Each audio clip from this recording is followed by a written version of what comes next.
machine. No use to fight back. MMA, knock your nigga head like a KKK. Hush your nigga mouth if you can't walk the talk. Smokes. Me running really, really fast. Ginger eye round the back of me black ass. Chasing me like a devil, pot belly of the beast. Calling me a dickhead, there is no resist. Closing inch by inch, got me in a pinch. Modern day Scotty Rock a laundry lynch.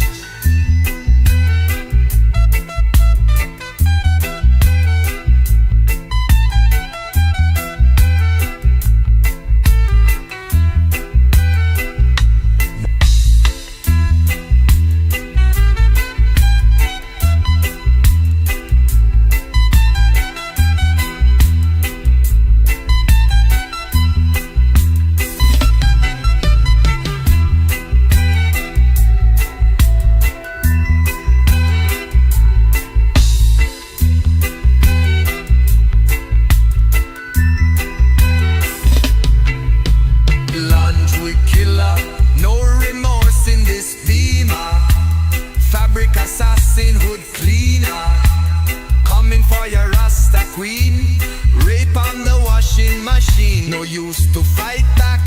MMA, knock your nigga head like a KKK. Hush your nigga mouth if you can't walk the talk. Smoke. Me running really,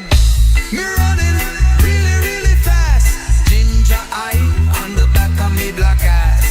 Chasing me like a devil, pot belly of the beast. Calling me a dickhead, there is no resist. Closing inch by inch, got me in a pinch. Modern day Scotty Rock a laundry lynch. Chasing me like a devil, pot belly of the beast.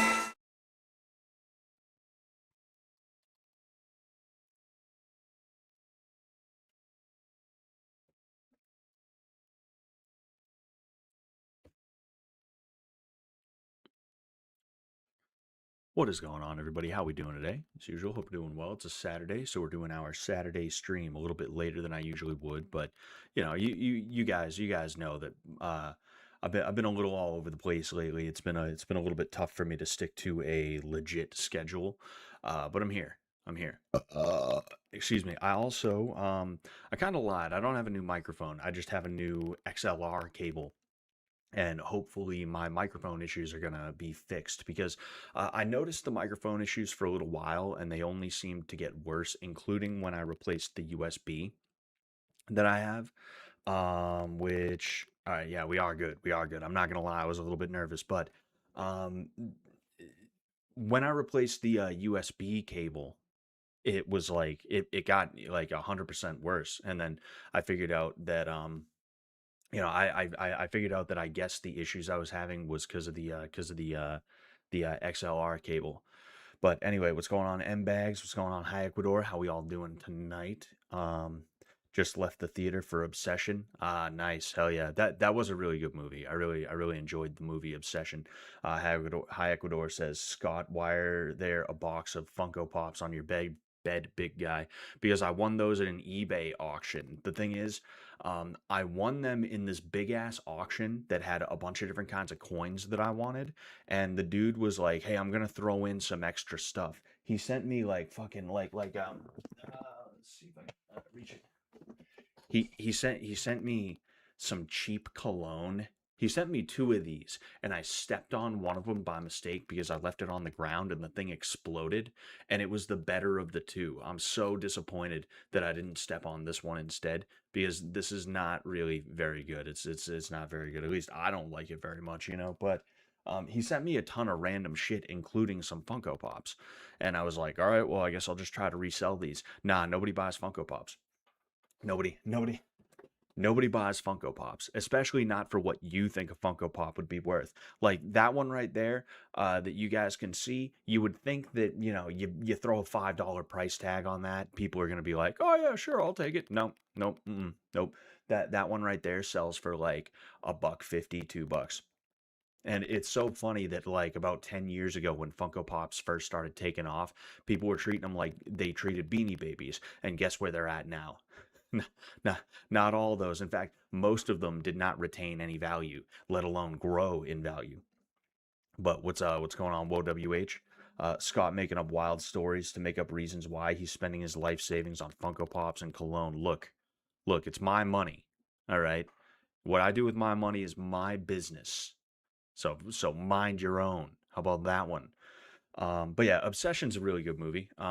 Is it the best movie I've ever seen? No, but it's up there when it comes to some of the movies that I've seen over the last 10 years. There's been a lot of bullshit lately. Been a lot, and everybody knows that. Everybody knows the movie industry has been trash. It's been hot garbage, a dumpster fire for at least a decade, probably a little bit more at this point. And it's good to see something that was actually a little bit interesting. I was actually unnerved and a little bit scared during Obsession because they did a good job of not doing a bunch of the usual shit that you see in horror or thriller movies nowadays, and I really appreciated that. Like for instance, they subverted the jump scare trope that you see a lot in horror and thriller movies. That's that's become stock and trade for any kind of movie that's supposed to be a little bit scary. Is the like, and I've talked about this before, you have the score, right? The score for those scenes is always like a low hum. It's always either that or there's some other like sort of guttural, sort of unsettling noise that's playing in the background, and then the noise whoop, stops, and then you could literally count one 1,000, two 1,000, three 1,000, and then boo, right? The monster or a demon or a zombie or whatever is supposed to be the scary thing pops out, right? They didn't do that in Obsession, and I really, really like that. I really like that. Um, it was just a good movie. It was a good movie. I will say that it's annoying that you're seeing a lot of the Twitter feminists try and talk about it and try and make it into like a guy bad thing. I think like I talked about this I think a week or two ago, but like everybody in that movie is kind of shitty. And the worst thing you could say about the Baron guy is that he is just a coward. And like that's not good. It's not good to be a coward, but you know what? At least I can predict how a coward is going to act a lot of the time. At least I know a coward is going to be too afraid to really go at me, and I can at least be prepared for him to go at me in like he's going to be too afraid to go at me from the front, so I know all I have to do is be prepared for him to come at me from the back, to come from my back, to come up on my back, Um, and then because of that, it's like, okay, I can kind of have this guy around a little bit in a certain sense, in certain contexts, because I can predict him pretty easily. But when it comes to like the other characters and stuff like that, they were all just kind of like shitty. They were either like losers or they were just pieces of shit. And that's what Nikki was. Nikki was definitely a piece of shit. Like she was definitely a bad character and one of the worst characters. She keeps this poor fucking guy on the hook forever. He just wants to like love her, and she's fucking his best friend behind his back. Spoiler alert for anybody who hasn't seen it yet. Um, like she's fucking his best friend behind his back, trying to keep it on the down low. The only person who doesn't know is Baron in the first place because she knows that Baron likes her. And instead of acting a little bit more appropriately, she's like, no, no, it's fine. It's like, no, she's a piece of shit. That's a piece of shit move. Um, what was I gonna say? Like that's something about women that there's certain topics that no matter how you talk about them, you're going to sound a certain way, and I know that I'm not that way, right? But it's still like I want to be careful when I talk about those topics, and this is one of them, right? Obviously, I'm not an incel. I have a fucking wife, but um, like disgust needs to return, and not an angry disgust, but a disapproving, like, get away from me, you freak kind of disgust. That's a kind of attitude that needs to return towards women who act in such a like fucked up piece of shit way. That's something that's missing from the world today. You have two camps when it comes to how to deal with women misbehaving. You have the guys who they want to get really, really angry and be like, fuck you, bitch. Oh, you piece of shit, blah, blah, blah. And then you have the guys that almost kind of enable it because, like, when a girl does something fucked up, they kind of chuckle about it. Neither of those are really a good way to handle it. You have to be able to hold these women responsible, and that's what we used to do in society, but we don't anymore. When a woman acts out in that way, um, like I see these situations where Howling Mutant did something once, I'm pretty sure. There was this chick, she like cheated on her man or something like that, and like the attitude was like, she's for the streets, ah ha ha ha, and it's like that's not really funny. I don't find that to be funny. Like, yeah, sure, she's a hoe, she's for the streets, okay, but like we should probably be looking at that stuff, and instead of like having a chuckle about it, which is positive feedback, by the way, we should be giving negative feedback, is what we should be doing. We need to bully women the way women bully each other, is what we got to do. The way women will talk to each other and they'll be like, oh, you did that? Yeah. Okay. Like, we need to be talking to them like that, except in a more masculine way. Like, oh, you did that to your ex? All right. That's, okay. We need to return to that, you know? And that's one of those situations with like Nikki in that movie is like if I figured out that the girl that I liked was fucking my best friend, I'd be like, "Oh, that's what this is? All right. Okay." And then I probably wouldn't talk to her anymore. I might be like, "Oh, that's kind of gross that like you knew how I felt about you, but you were still fucking whatever his name was. I don't know if I feel that way anymore. In fact, I kind of don't want to be around you if I'm just being real. Sorry, peace. Women are better at getting under men's skin than vice versa, in my opinion. Yeah, because women are better at it because men generally like women. Women don't generally like men. Women like specific men, and I mean that romantically, but also kind of as a general statement, right? Women don't really like men like that, but when they like a man specifically, that specific man can really, really get under her skin, even deeper than she can get under the skin of any man out there, you know?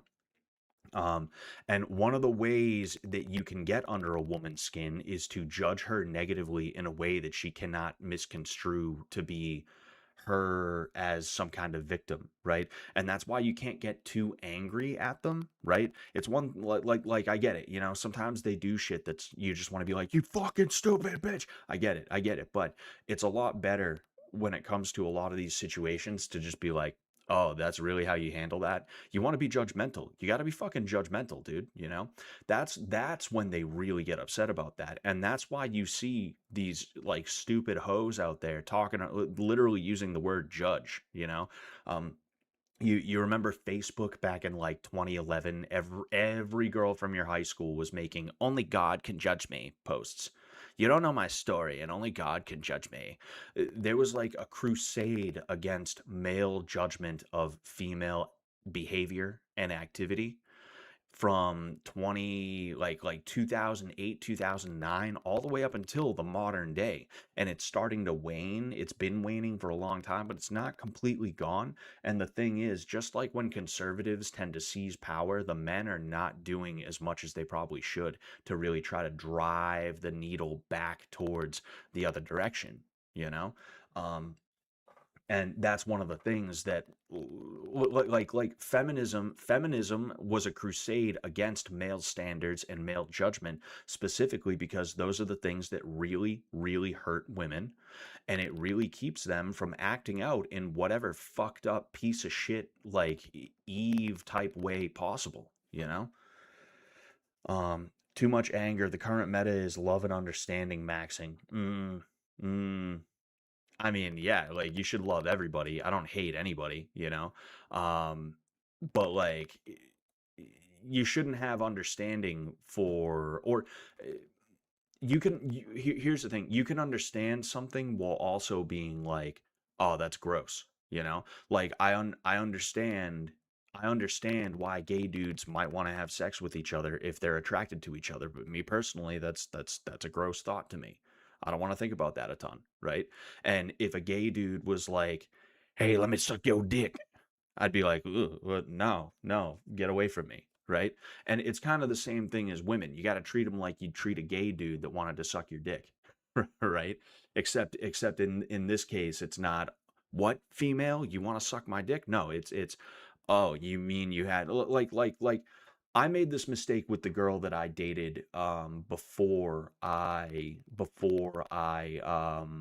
met my wife, right? One of the girls that I dated before I met my wife, excuse me. She told me a story of how she went to a club, got drunk, fucked one guy in the bathroom, and then after that she got separated from a group of friends. So she kind of befriended another group of people, and she ended up fucking another dude an hour or two later in the hotel room that they had. She told me that story, and I got upset about that. I was like, that is fuck. What the fuck? How could you fucking do that? We weren't dating. We weren't dating, by the way. This is before she and I dated. This is one of those, like, you figure out your girlfriend's a hoe kind of things, right? And, it really is a wonder. It really is a wonder why the relationship failed, right? Really is a wonder why and how the relationship failed, right? But, um, like, I should have reacted honestly by being like, "Oh, really? All right." Like, that's the look that I should have gave her. That's the tone I should have used. If it was over text, I should have been like, "Oh, damn. All right." And then I should have stopped answering her, and I should have not talked to her again, you know?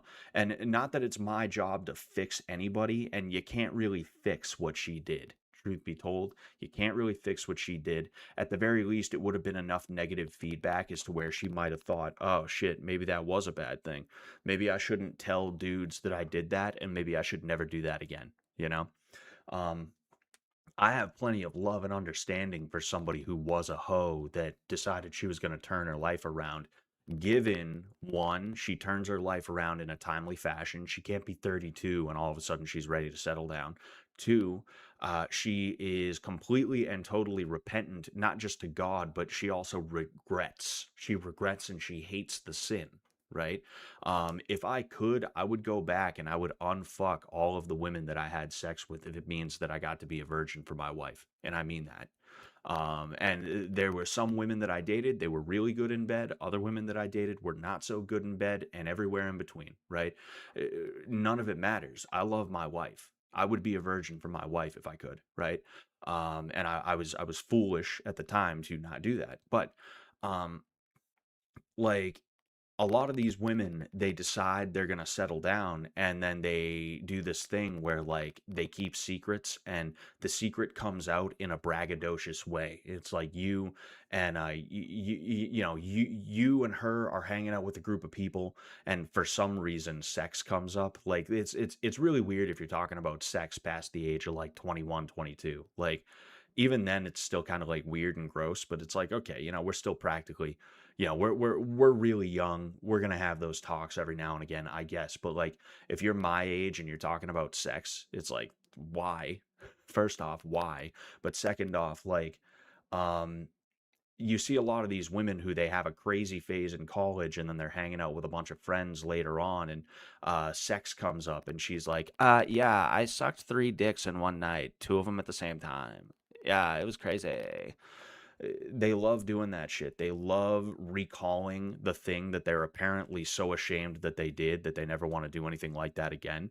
And using it for like clout, using it for social clout in the moment, and that is a disgusting thing. And that's not repentance. That's not actually having moved on from your hoe phase or anything like that. That is you just recognizing where your bread is buttered, understanding that if you wanted a 21-year-old dude, you probably couldn't get one anymore because you're 31, 32, 33. And if you did, it was only ever going to be a fling anyway, where he was just using you for practice. That's what that's called, is practice. When you're a 19, 20, 21-year-old dude and you're dating a girl who's in her 30s or even 40s. I had a couple of girls, I'm not going to lie, in their 30s. One or two of them were in their 40s at one point, like 41, 42, when I was like 21, right? And there was no fucking way that was going to be anything serious. I I bring this girl from my work home. She's 42 or 43. She's got a son that's like 16. I'm 21 years old. Like that's pretty fucking crazy when you think about it. That's pretty fucked up. I gave her I had this golden switchblade that I bought off of Amazon back when I was a knife kid when I was like 15, and I had it that whole time, and she saw it and she was like, "Oh, cool. My son would love this." And I was like, "Yeah, just take it." So so she came home and she gave it to her son, and she later told me like, "Is this Scott guy your boyfriend or something?" And she was like, "What? No." And it's like, man, like that. Ugh, ooh, that's rough. If you're out there, kid, sorry, bro. I hope you're all right. I hope you're all right. That's insane. But yeah, like a lot of these women, they just don't have any real shame for what they did. And my rule, this is call this the Sullivan rule. I just start stroking out right in front of you guys.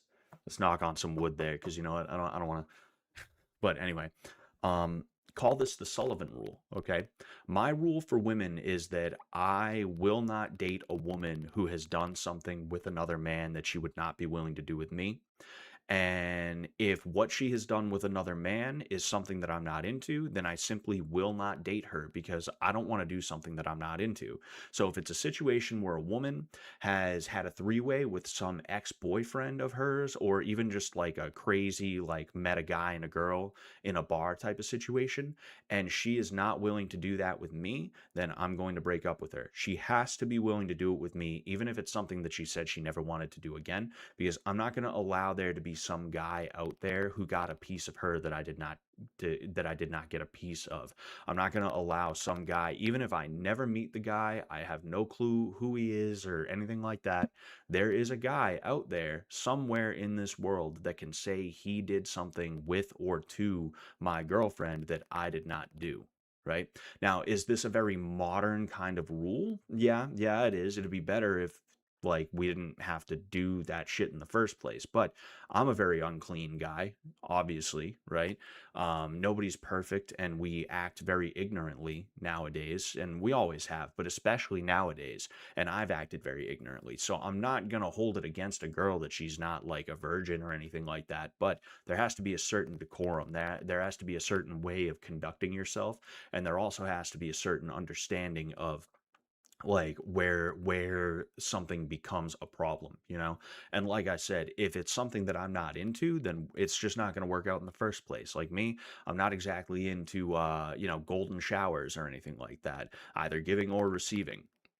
Not interested, don't want anything like that. If I date a girl and she's like, yeah, I got golden showered when I was in college, and yeah, I'm gonna be like, oh, all right, well, I ain't trying to make out or fuck the girl that some other dude used as a urinal. I think I'm all set on that. So, good luck out there, kid. Good luck out there, champ. Good luck out there, kid. It's gonna be a tough one. Gonna be a tough one. A toughie. I got 99 solutions and a bitch ain't one. Exactly, Ash Willify. Exactly. Gay Scott on season 2 showing the fish how to ride it correctly. Fucking A, dude. Um, man. So I'm just reading some shit here.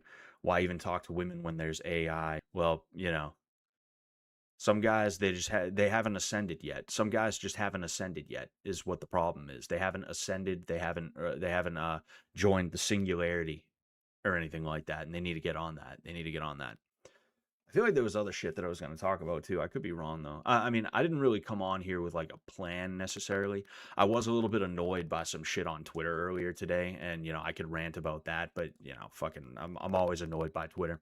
Twitter, Twitter is the worst platform. Like it got better in some ways under Elon Musk, but like it definitely is the worst platform if you're a creator who's trying to monetize his time, which I mean, yeah, like if I can make some money, I will make some money, but it's not like it's not like I'm like, dude, I gotta make money. But like I decided I wanted to see if I could force another payout because it's been a little bit under a year since I got that 7 million view tweet that netted me like I think a couple $100, and I have not received a single payout since up until a little bit earlier this month. I finally received my second payout for like $47 is what I got. And it's just crazy because I had multiple tweets that had tens and even hundreds of thousands of views, thousands of likes. Obviously, they can't all be zingers. Most of my tweets get like maybe if I'm lucky 20 to 30, maybe even less than that in a lot of cases. But yeah, like I just wanted to see what would happen. So because of that, I started posting about, hot button issues a little bit more than I usually would. That includes politics, obviously, and then doing some other things on there. And I don't feel as compelled to do so as I used to, but it's force of habit. I did it like for 4 months straight, just like, all right, let's see if I can force this payout. Let's just rapid fire, go go go. Um, and it's look, Twitter is gay. Twitter's gay. Let's just be honest here. But it's really annoying when it's really annoying when all you're trying to do is help people, but people are too stupid to realize that you're trying to help. And what I mean by that is my brand, if you will, and what I try to do with my online presence is I try to help people to survive in the modern world via mindset as well as martial arts. And those things are very much intertwined because if you know how to fight, then you can have a mindset that is a little bit more confident and you can actually back that up, right?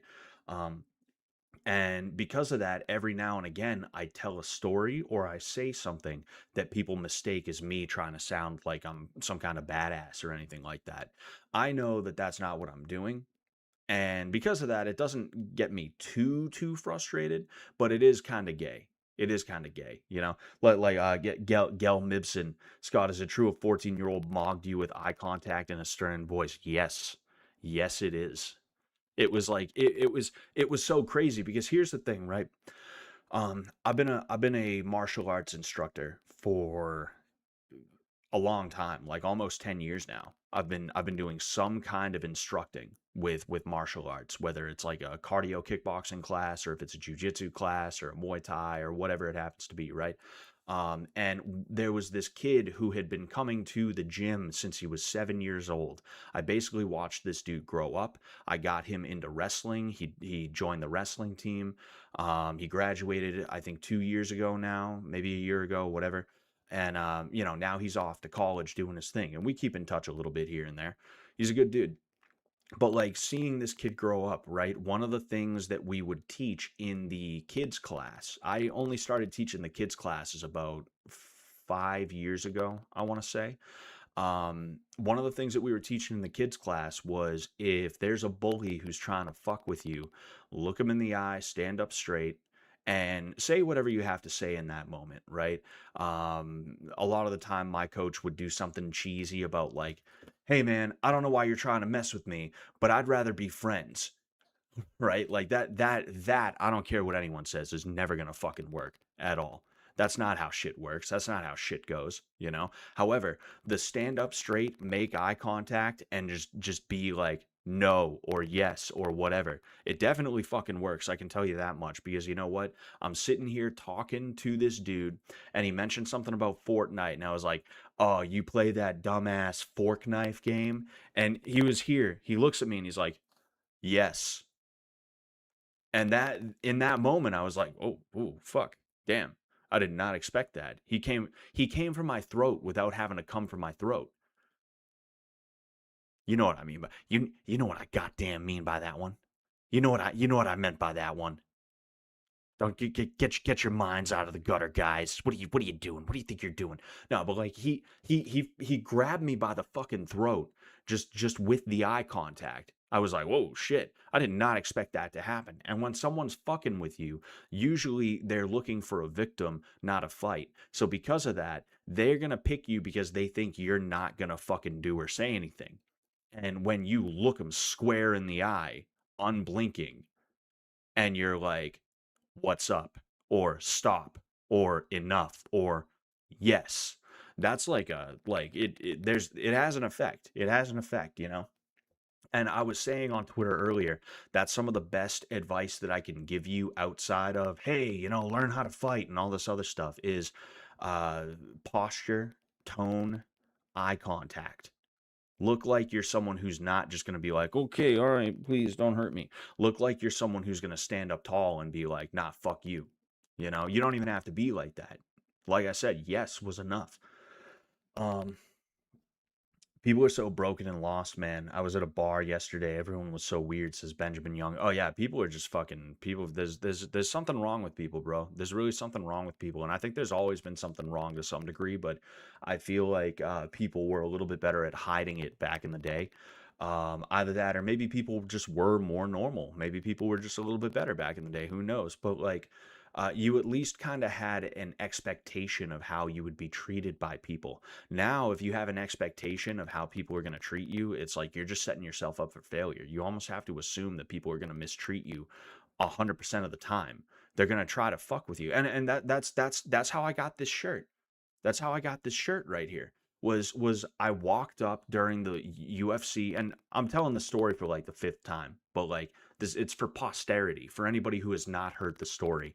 I was at the UFC Freedom 250 card, and I went to buy a shirt for my wife and I. We wanted two shirts. This lady just decided she was going to be extremely rude to us because she wanted to take her anger out on us because she was forced to work that day. It was literally one of those situations where have you ever talked to someone and they're like, "What? I can't hear you. You got to speak up." And then when you speak up, they're like, "Hey, you don't got to yell, kid." She literally did that to us. She just wanted to start shit with us, is all that was, right? And you almost have to expect that people are going to do that and be pleasantly surprised when it doesn't happen. But yeah, that's how I got this shirt for free. We got 3 shirts for free from Fanatics because they treated us so poorly and I just did not leave the situation alone. So I got a full refund for the one shirt that I ended up buying. The other shirt I didn't bother with, and then they sent us 2 free shirts as well. But like you have to expect that people are going to be shitty to you, and you almost have to be ready to like start swinging, whether literally or figuratively, you know. Hopefully it's just figuratively. And it's just it's disgusting dealing with people, you know. And I have a very healthy mindset about like what I'm telling people to do. um at the end of the day, like if you got to fight someone, you got to fight someone. You might as well win, so you might as well know how to fight. But really, the entirety of what I'm trying to do here is using martial arts as a means to develop confidence and an attitude that will be conducive to you surviving in a world where everybody chooses violence first. Again, whether figuratively or literally choosing violence. And the kind of person who's going to survive and thrive in a world like that is going to be the kind of person who doesn't take shit, which means when I talk about, hey, here's what I did the other day, or here's what this will help you with, or this, that, the other thing, it means you're gonna kind of sound like you're trying to be, yeah, that's right, me, Mr. Tough Guy. And it's like that's not the way it was, you know? It's like, for instance, last night, I went into Boston. The commuter rail, or as some out of towners call it, the purple line. The commuter rail is free on Fridays in Massachusetts because of the World Cup. And we decided we would go into the city last night. The wife and I. We went to Chinatown. We got some noodles. It was nice. But on the way in, we sit down on the commuter rail, and I don't have a fucking I don't have a um yeah, I don't have a bottle, right? But pretend this was a water bottle, right? Did you guys ever do that thing when you were a kid where you twist it up like a motherfucker and then you slowly like and then you go and then it pops? Like as soon as we're gonna sit down in our seats, like as we're getting to the seats, these 2 kids in the seat behind us, they were teenagers, like older teenagers. They did that. Like you heard a and then these dudes are just like yucking it up, and I'm like, oh boy, here we go. So I sit down, right, just trying to ignore these kids, and I look towards my wife and I'm talking, and in the corner of my eye I can see this kid basically like making fun of me, looking straight at me, like pretending as though he's like mimicking what I'm saying. So if this is my wife right here, you guys are the kid. I'm sitting here talking, talking, talking. I notice him. He doesn't stop. He doesn't stop. So I'm just like, "What's up?"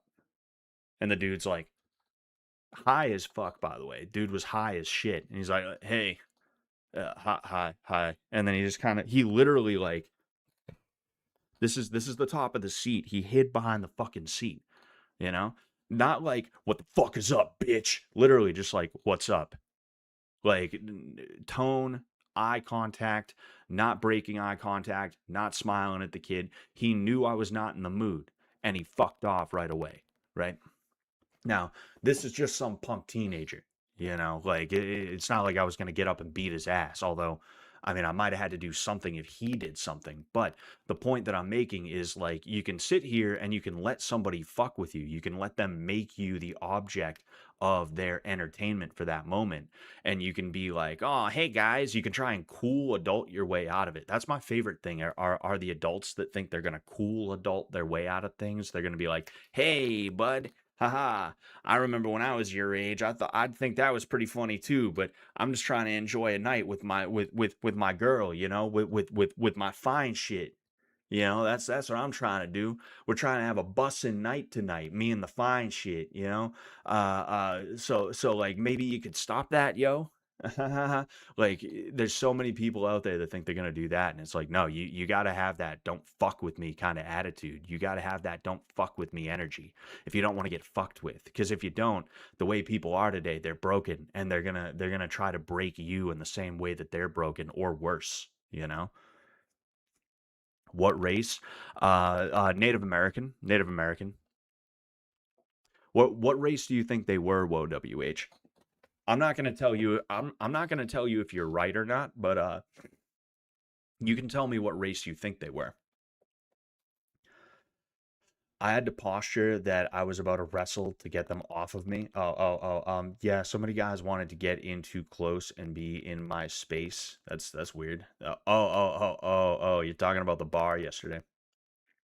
Um, Scott was the backup for Hokett Lewis. I was actually considering doing a Tanya Harding on Hokett just so I could fight Derek Lewis.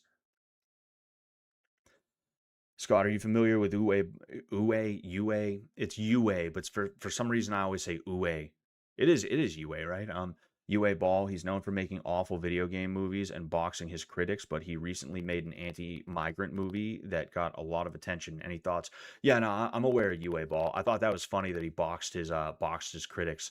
I thought that was really funny. I remember seeing that like a long time ago. And yeah, House of the Dead was like such a shitty movie, but you know what? There was something about it that was sort of charming to me, I guess you could say, It's like B movie type stuff. It's like independent film type stuff, but maybe not so independent. I don't know who he gets for funding or what he gets for funding, but like, his stuff is like it's bad, but there's a charm to it, and I think that's why he keeps getting work. That's probably why he keeps doing stuff is because even though it's terrible, there's almost like a charm. Um, Yui, Yui. Oh, I don't know. Maybe it is. Maybe it is. Either way. Oh, excuse me. It was better than I thought it would be. Yeah, yeah, yeah. And that's kind of what I expected was that it would be like a dog shit movie, kind of in the classic Ball sense. And you know what? Like I wonder if that was kind of the point was to have him make a movie like that, in the same way that whenever there's a movie about skinheads, it's always got to be like we hate them just cuz they ain't us. We hate them we're the white race and we hate everybody else just because for no good reason. We just decided to. We're the bad guys cuz we decided to be. Like that's every movie with skinheads or right wingers or anything like that. Any movie, whether it's explicitly about them or if it's like there's just like that kind of faction, if you will, is a part of the movie or anything like that. um I almost wonder if like Uwe Ball was allowed to make that movie specifically because it's Uwe Ball, and he's gonna make like a dog shit movie about something that a lot of people feel. and it's gonna be cringe because of that. Like I'm kind of working through a thought. I'm sure you guys kind of get where I'm going with this. I'm working with a thought that I just had 2 seconds ago. Like, what if that's why UA Ball made that movie is because it's a UA Ball movie, so it's gonna be kind of cringe. It's gonna be kind of shitty. And it is expressing an anger that a lot of people have felt, regular people like you and me. And because of that, it's meant to portray that as like kind of a cringe, like bad state of mind or standpoint or thing to feel. The thing is, like, a lot of the time when the left tries to oh man, I have a swollen tonsil right now. I have an inflamed tonsil and it hurts. I have no clue why. It's been like that for the better part of a week. But um yeah, I mean like the left wing has a hard time parodying the right. Whenever they parody the right, they make something that actually looks kind of fucking cool or kind of fun, or it's like funny in a way that they didn't intend, you know? But hey, I don't know. He did a podcast with Jared Taylor about it. Damn, that's pretty crazy. Ever watch American History X? Oh yeah, that's like mandatory viewing for everybody. American History X. I'm surprised that movie got made. Well, no, actually, I mean, even then, I'm surprised that movie got made, right? I'm surprised that movie got made in the way that it was. I know that Timothy Norton chopped it up. It was supposed to be a lot different from how it was. And even the ending got chopped, where like it shows Derek shaving his head again after his little brother gets shot by the dude in school. Um, but I'm surprised that was allowed to be made in the way that it was, truthfully. Every now and again, something crazy gets by, and you're like, whoa, okay, the filter didn't catch that one. I'm on the list for a tonsil transplant. I didn't know they did tonsil transplants. I figured they'd just take them out. That's one thing I'm worried about is like I don't want to have to get my tonsils out. What am I, 12? I don't even think people get their tonsils out like that anymore. I think it's like if you have strep throat like 20 times in a year, they're like, okay, let's get rid of those fuckers. But other than that, I don't know. I don't even know what tonsils do.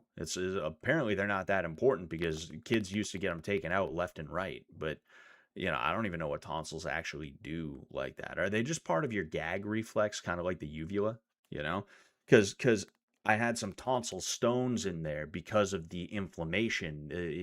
Fucking, it's clearly infected to some degree, and I had to remove them. And I'm trying to remove them with like a Q-tip, and I'm like, oh, just fucking gagging every time I do. It's like, ugh, disgusting. Anyway, um, man, I saw his movie Rampage like 15 years ago. Felt like he was glorifying being a mass ooter. Was Rampage the one? Yeah, hold on, because if Rampage is the one, that's an interesting one. Because I remember watching Rampage with a buddy of mine. Um, or not Rampage. I don't know if that was the one specifically. Um, I want to see. Oh no, this isn't it. Rampage is a 2009 action film written and directed by Uwe Ball, and was starring Brandon Fletcher, Michael blah blah, Sean Sipos, and Linda Boyd. The fictional town of Tenderville, Oregon. 23-year-old Bill Williamson is living with his parents and working as a low-paid mechanic. He feels bombarded by the problems of the world in 2009 by ubiquitous TV sets and radios. I mean, actually, excuse me, 2009 was a year after 2008. I feel the closest thing to like feeling like the world was getting better was the year 2017 and 2018, where like we were still riding high on Trump, and then prices started going down and like things started getting more things just started getting more affordable in like 2018 or so. That was nice. I really liked that. That was cool. But yeah, 2009. Anyway, yeah, there was another movie. It was I forget the name of it, but it was like a parody film of like there was this dude driving cross country and he was just killing anybody who got on his nerves. And the whole time the government was like, Barack Obama death squads, like blaming it on Obama. It was like basically liberal falling down is what it was. And I forget the name of it. I watched it with a buddy of mine, and I just remember like we were high as balls, and I'm just watching this like, what the fuck even is this? This is the worst thing I've ever seen, you know? Rampage is pretty neat. Yeah, I don't know. Maybe I should give it a shot. Maybe I should give it a shot. As part of your immune system, they act as the body's first line of defense, trapping and filtering out harmful bacteria and viruses that enter through your nose and mouth. Ah, I see, which is probably why, every now and again they get infected in that case, Man. Um, ah, sorry, just looking for some shit. I've obviously I've kind of been on my way out for a little while. The streams that I do are not very the streams that I do are not like I don't put a ton of effort into them. I keep telling you guys, hey, I don't know how much longer I'm going to be doing this for. I don't really do videos anymore. But if there's one video I was considering making, maybe it was a video about autism, because I've talked about autism plenty of times on this channel. And I've even made a video on autism that was a patron and a YouTube member exclusive. So you had to be a member of the channel or a member of my Patreon to see the video. And I guess I could release that video, but the thing is, it was just, I believe, me sitting in my car talking, stream of consciousness, much like this. I would rather do a video that is a little bit more like a long form essay type of deal. Um, I'm considering doing something like that because I've had some strong opinions about autism and what that actually is for a long time. And I've been sharing it for a long time. And I'm starting to notice that there's people that are kind of coming around to what I was talking about, not just with autism, but also with mental illness in general. And even the mental health field, the psychological field is starting to catch up to what I've been saying since I was like in my early 20s, right? Keep in mind, I don't have a single college degree. I have CompTIA Security Plus is what I have. That is the highest certification that I have.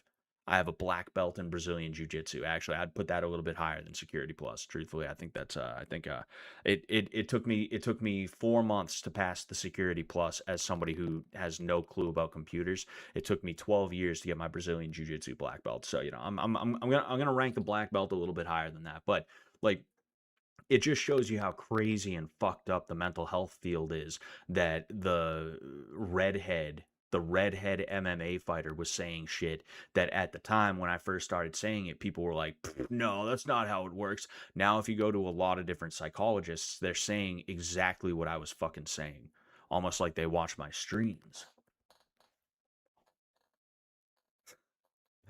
No, but uh, autism doesn't exist. Autism is not a real thing. A lot of people will resent that, and it's because they have built up their entire identities around autism. Either A, they have autism, or B, somebody they know has autism, and because of that, they are upset at somebody claiming that that doesn't exist. But it does not exist, right?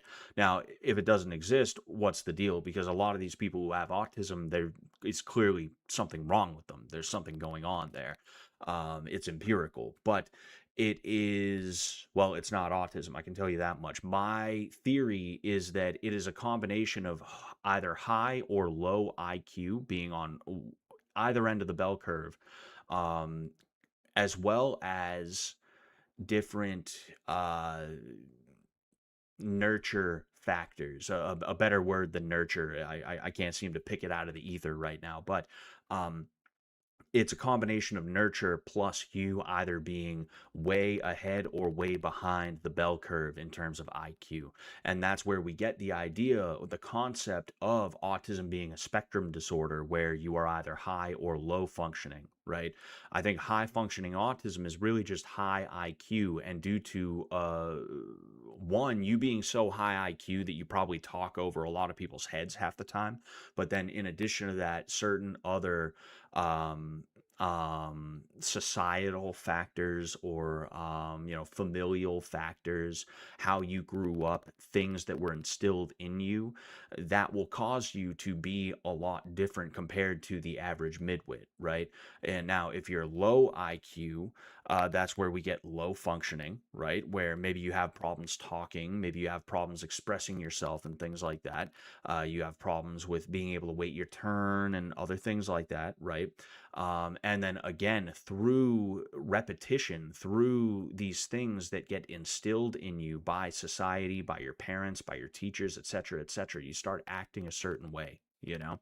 Um, it's pretty obvious when you look at it. It's pretty obvious when you understand what it is, right? And I guarantee you, if you take a high functioning autist, he's going to test high in IQ. If you take a low functioning autist, he's going to test low in IQ. That's not a coincidence, you know? Um, they started trying to cure intelligence, GATE program. What do you mean cure intelligence? Autism used to be used to describe anyone above or below average intelligence. Ah, interesting. I never knew about that. I have been looking into some stuff. Do you know the term Asperger's has Nazi roots? Oh yeah, and the guy who invented the word autism, it was originally Autismus, which was, I guess, German. He was a racist misogynist, apparently, right? So it's funny that like a lot of people, specifically left wingers, would be like, I think this guy has autism. It's like that's like saying the 14 words there, buddy. Say calling someone autistic. That's like saying the 14 words there, buddy. But like I'll go ahead, right? I've been digging in a little bit. Um, I've been digging in a little bit, right? I'm gonna show you something. I'm kind of going down the rabbit hole here, and by the rabbit hole, I mean fucking, um, just checking out Wikipedia. Ah, yes, it's my girl. It's my girl. Anyway, history. There was this dude right here, right? So this guy right here, he invented the term autismus, excuse me, right? He also invented the term schizophrenia, right? There was oh yes, known for coining the term schizophrenia, schizoid, and autism, right? So we got a real heavy hitter here. We got a real heavy hitter. Um, this dude right here, he just coined the term, right? There's some other people that I wanted to take a look at. I forget if it was this guy. Um, Basically, if you go to yes, okay, right. Anyway, right.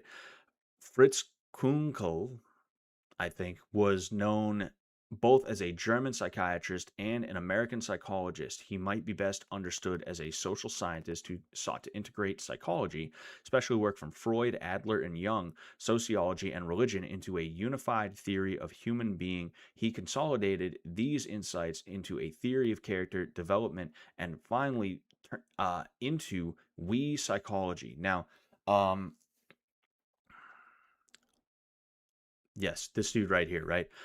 Around 1919 or 1920, Kunkel moved to Vienna, where he became associated with Alfred Adler. In 1924, he began to practice Adlerian psychotherapy in Britain. Over the next 10 to 15 years, he built on his Adlerian foundations, publishing a dozen books and founding his unique school of we psychology. Let's take a look at Alfred Adler. Alfred Adler, early life. Adler was born February 7th, 1870 at not even going to pronounce that. Not even going to pronounce that. Oh yeah, okay, here it is. A village on the western fringes of Vienna, a modern part of, not going to pronounce that, the 15th district of the city. He was second of the seven children of an Austrian Jewish couple, Pauline Beer and Leopold Adler. Leopold was a grain merchant and came from a Hungarian Jewish family. Interesting.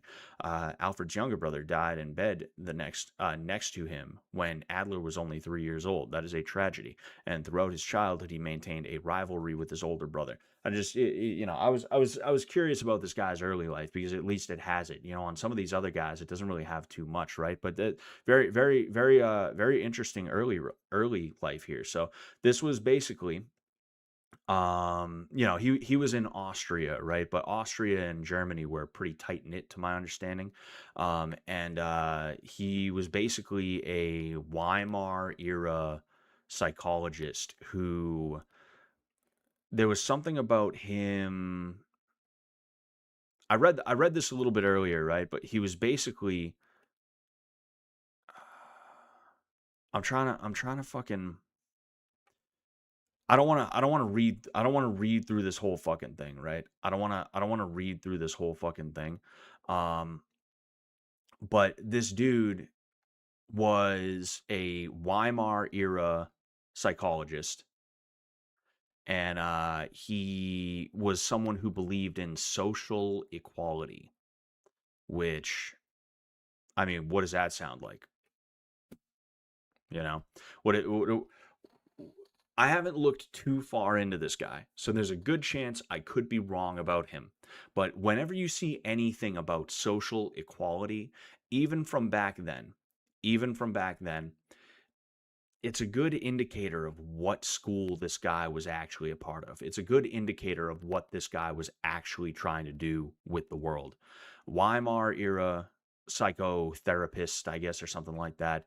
And he believed in social equality. I got to read more into this guy, right? Um, you go back and you start to see, like, oh, so this guy was that type of dude and he influenced that guy who influenced that guy, and then this guy decided he was going to start describing people as autistic.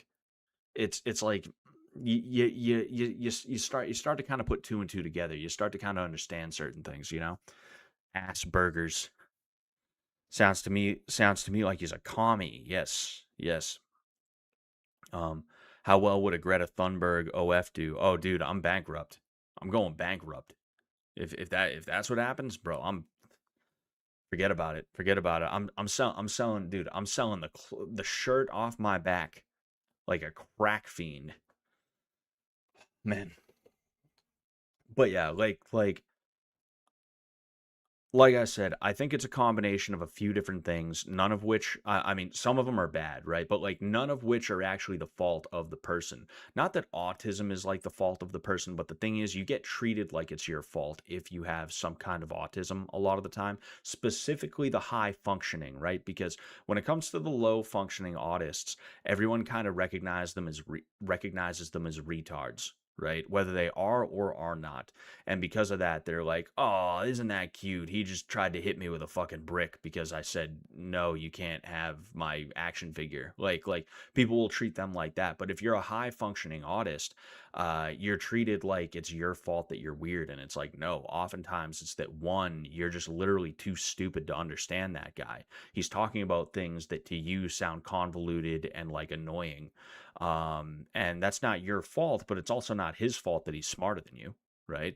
But then in addition to that, and it kind of goes hand in hand with the whole like hyper intelligent thing, he was probably abused when he was a child by, if not his parents, then some kind of institution, some kind of public school, some kind of coach from a team, some kind of somebody saw him and they just decided they didn't like his attitude, not because he actually had an attitude, but because he is just smart and he's observant. And because of that, he says some shit every now and again that gets under the skin of that authority figure. So the authority figure decides to try and fuck with him. You see that a lot with these high functioning autistic dudes. And the reason why it's he and not they or he or she is because you never see autistic women. Autistic women don't fucking exist. It's not a thing. You might see one every now and again that's like a little. I mean, we know autism doesn't exist in the first place, right? But like, you never see autistic women. It's just not something that really exists like that. I'm not saying you'll never see one if you go looking for one. What I'm saying is,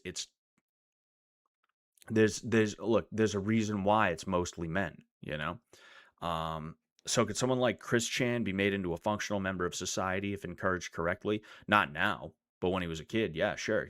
But the thing is, his mom and his dad were like geriatric weirdos. Like his mom and his dad were not innocent like people. I think his dad was probably a little bit better than his mom, but like they were both fucked up in some way, shape, or form. And because of that, they gave birth to a kid a little bit too late who had an IQ that was a little bit too low, and they didn't socialize him right. He was not socialized properly, you know?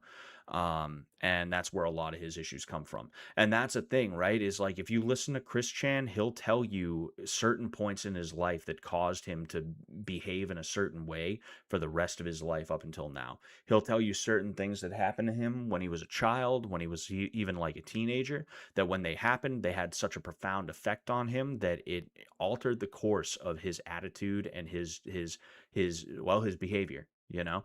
And if you talk to a lot of people who are diagnosed with autism, if you're like, hey, so why don't you like to look people in the eye? They'll tell you, like, oh, well, when I was young, my dad was like borderline violent, and I was very afraid to look him in the eye because he was just extremely terrifying to me. And I guess I probably just don't look people in the eye because of that. Like you can see so many fucking people who they can explain things like that. And maybe some of the lower functioning people, because the thing about Chris is that he's low functioning. Um, at least I would, or he calls himself high functioning, right? I think he's just low IQ, but not so low IQ that he is like incapable of speech or incapable of following a string of logic, right? I think he's just high enough IQ. He's just high enough IQ that he can avoid having to wear the helmet, you know? Um like my theory is pretty solid, but like it doesn't explain every individual case, right? I think Chris Chan is probably on the higher end of low IQ, and because of that, he can blend in well enough. But when you start to talk to him in depth, you're like, there's something up with this dude. There's something up with this dude. You know, pretend you walked up to him like this and you didn't have to see how he looks physically, right? And you start trying to have a conversation with him. It would take maybe like 2 to 3 minutes for you to realize, like, you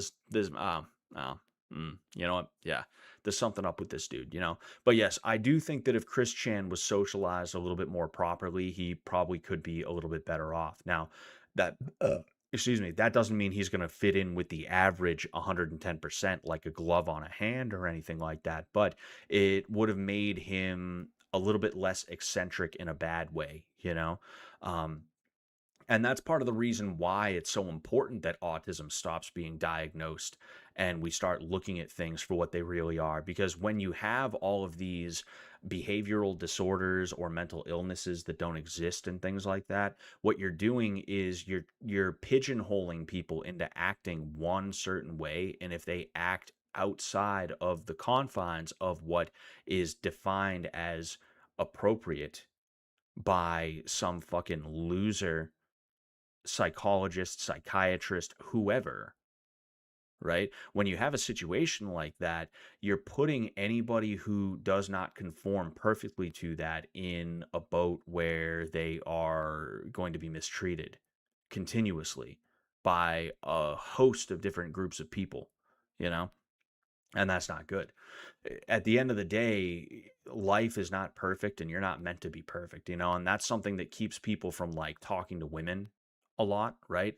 That is one thing, cuz like the thing is, I was talking about this with Daniel Penny. If you see somebody fucking around on the subway, they're like beating their dick or they're like, you know, trying to threaten people, chances are if you stand up and do something about that, you're not going to end up like Daniel Penny. That was an extreme situation, you know. Chances are if you go and you try to talk to a girl in public, you're not going to end up like, you know, any of the dudes that got Me Too'd, or you're not going to end up getting put on camera. Like you remember that fucked up video that was going around a month or two ago where there was a girl, she was with her friends and she was at a club, right? And a guy at the club walks up and he wants to like talk to them. And she's like filming herself like "Bleh, bleh," like doing that. Again, that's a perfect situation to show disgust towards women and be like, "Oh, is that really how you treat people in public? That's pretty gross. You're kind of gross. I don't think I want to be associated with you," right? Side note, but like chances are you're not going to end up like that guy. Those are extreme situations there. Chances are if you strike out, you're just going to walk off. You're going to be like, ah, damn, that sucks. Whatever. Right. But what those things do is it creates an environment where people feel like they have to be perfect constantly 100% of the time. And everybody knows they can't be perfect. So because of that, they just withdraw completely. If they can't guarantee that them hitting on a girl is not going to be taken as some form of rape, or if it's not going to be so detestable that they end up on TikTok or Twitter or anywhere, in a case like that, it is going to lead to dudes being like, no, right? And like it creates a lot of pressure. It creates a lot of stress. It creates a lot of pressure. You know, people really kind of behave like they have to be batting 1,000. They can't ever strike out, and it's like, no, no, you know. Um, I used to be like that too. I used to have a hard time talking to girls. I had a hard time talking to people. Me, I'm the kind of guy, if I want to talk, I'm going to talk. If not, I'm not going to. And if somebody tries to talk to me, a lot of the time I'll get caught off guard and I'll be like, right? Because I'm kind of in a social mood or I'm not. And I want to be polite and I want to be friendly and kind and I want to be fun, but it can be tough. But like, if I'm in a social mood, I really don't care how the person I'm talking to takes it. You know, if I tell a girl she's got like nice boots on or something like that, you know, if I tell a girl I like her hair and she doesn't appreciate that, it's like, nah, whatever, fuck you then. You know, I was just trying to be nice. Go fuck yourself then. That's the attitude you have to have, you know? But you're almost not allowed to have that attitude anymore. And if you strike out, if you're like, "Oh wow, I really like that top. It looks nice on you. You look nice on that. You look nice on that. That top looks really nice on you." If you just say something like that and you know, she's not into it, it's like all of a sudden there's some asshole with a clipboard, like fucking Dr. Melfi over here, you know, a notebook sitting there. That girl was not into him. He must have autism because he struck out socially. He bombed socially. And because of that, there were things that he didn't see, things that he didn't notice. And because of that, well, we're gonna either medicate him or we're gonna tell him that he's wrong and he's a retard, right? One of those things. One of those things. You know, you you look nice on me. I mean, hello, I want to fuck. Hi.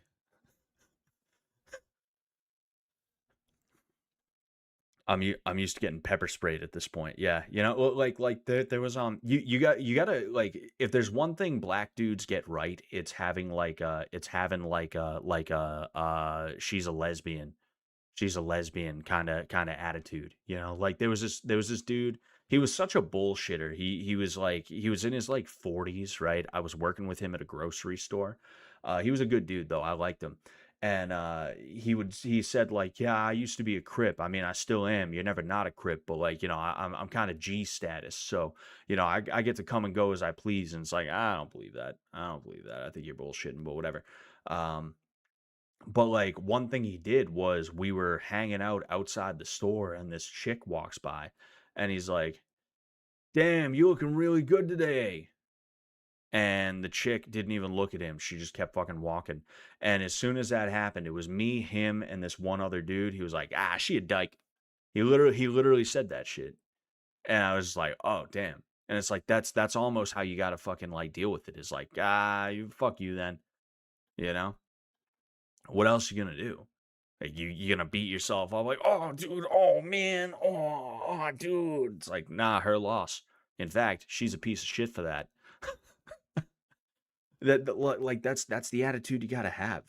That's the that honestly that's the attitude I have. Like I'm known for being a bit of a flirt, including with some of the fish tank girls, right? There's some women who like I say something and they don't respond to it like in the way that I had hoped.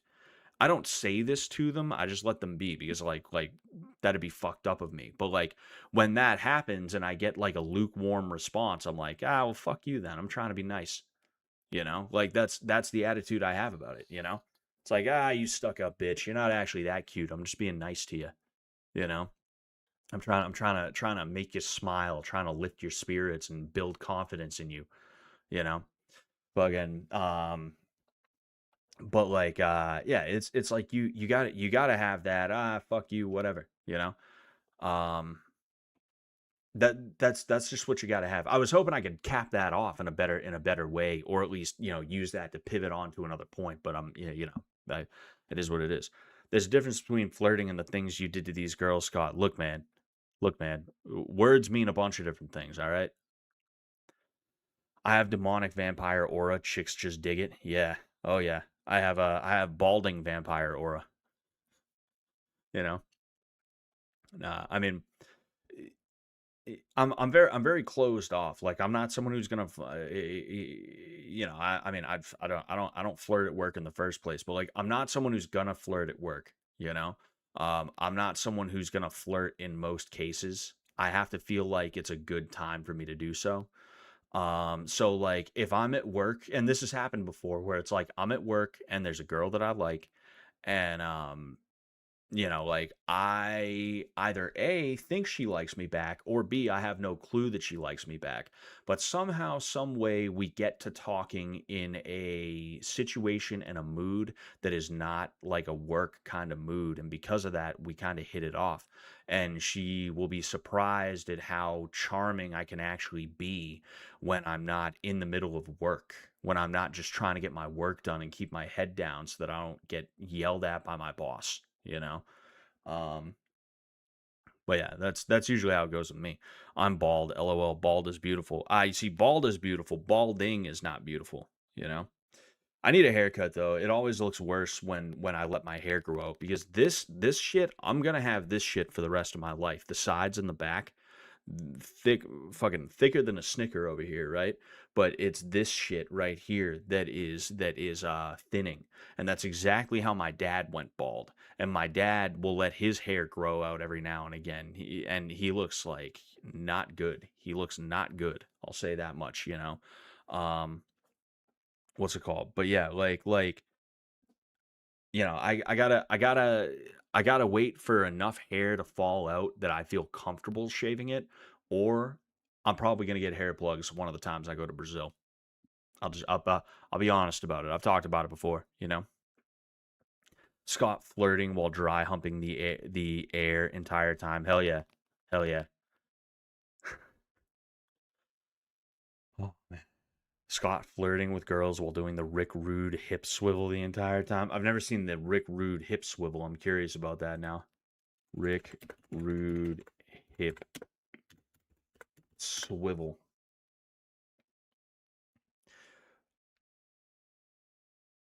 Oh boy. Oh, this video isn't available anymore. Well, fuck you then. What do you got it up there for?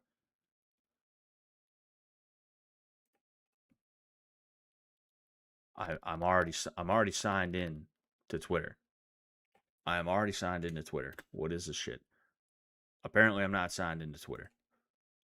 Okay, that's annoying.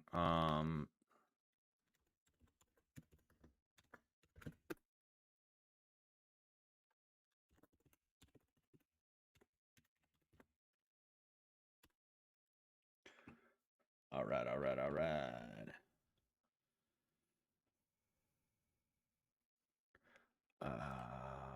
Yes. I'm curious what this actually is. Dude, page doesn't exist. Are you fucking kidding me? Are you fucking kidding me, dude?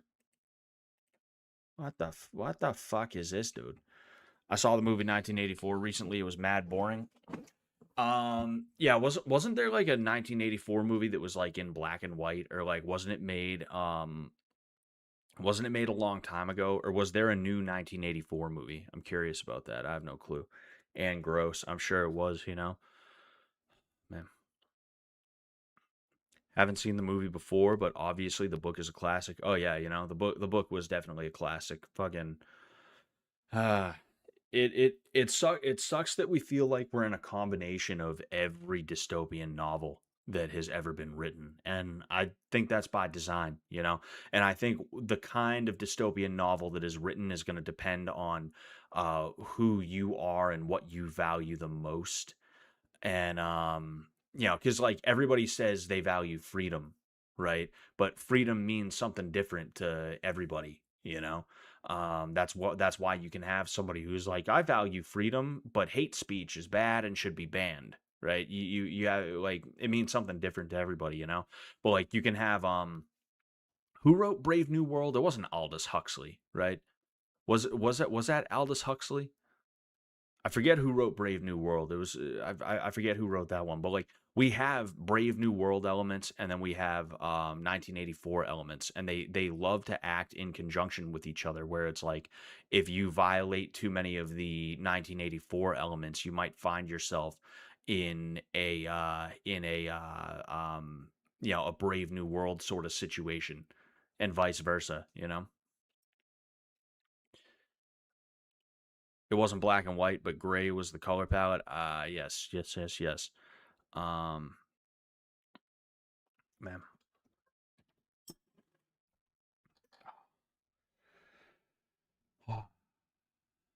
sorry. Hold on. I gotta fucking stretch real quick.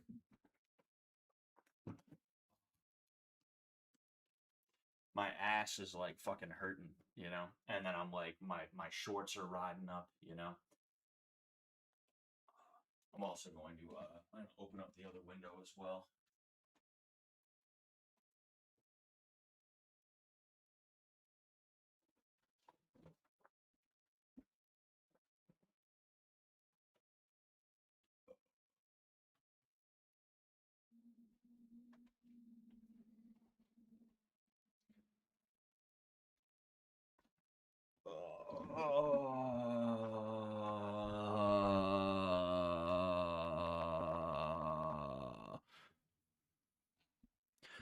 It was Aldous. I feel like we're more Brave New World, people controlled by their passions. Oh yeah, you know, 100%. Um, I like one of the things because I listen to Brave New World on audiobook. I listened to that on audiobook like 6 or 7 years ago, and I don't remember every little aspect of it. I do remember people like being basically drug addicts, you know, and if you questioned too much, you would disappear. But like my like I wonder about this, right? And I don't know if maybe I like missed it or something like that, or if I just forgot. But like what happened to the main character at the end was he was supposed to have been sent to some kind of like island. It was like a colony of people who like they just didn't conform. And do you guys think that was like actually like, oh yeah, we're gonna send you to the colony of people that are threatening the system that we've built, or is it just that he was told, yeah, don't worry, you're gonna be fine. We're totally not gonna kill you. And then as he's walking out the door to go to the colony, he gets fucking shot in the back of the head. I'm curious what you guys think about that. You know, I saw the game recently. I loved it. The game. What is the game? As a schizo, I really enjoy the cube of Saturn symbolism. I don't know much about the game. I don't know what that I don't know what that is. I know you just lost the game though. Ha ha ha ha ha ha. Got him. No, but um fucking hey, dude. I don't think the talking really helps my tonsils either, but you know, I'm here. I'm here. I'm queer. Get used to it, kid. I don't know what I'm gonna do for the last 40 minutes. Maybe I can play some Ark. I don't know though. I keep forgetting that because I have an Ethernet cable, but the thing is, I got to go down into the basement because for some reason that's where my parents keep the gateway. I don't know why it's down there. It just is, but um, yeah, my parents keep the gateway down there, so I got to go all the way down there. I got to grab the Ethernet cable. I got to walk it up here. I got to plug it in, and then when I'm done, I got to unplug it and bring it back down because my parents are old and they'll see something like that and they'll be like, "Hey, you got to do this," you know? Always just looking, always just looking for a reason, you know? 1997 movie with Michael Douglas.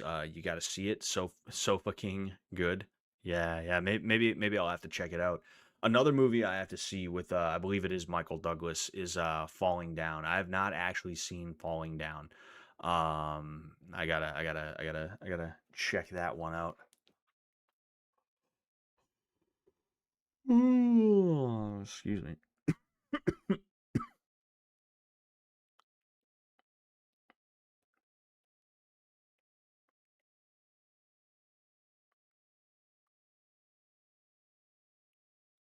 All right.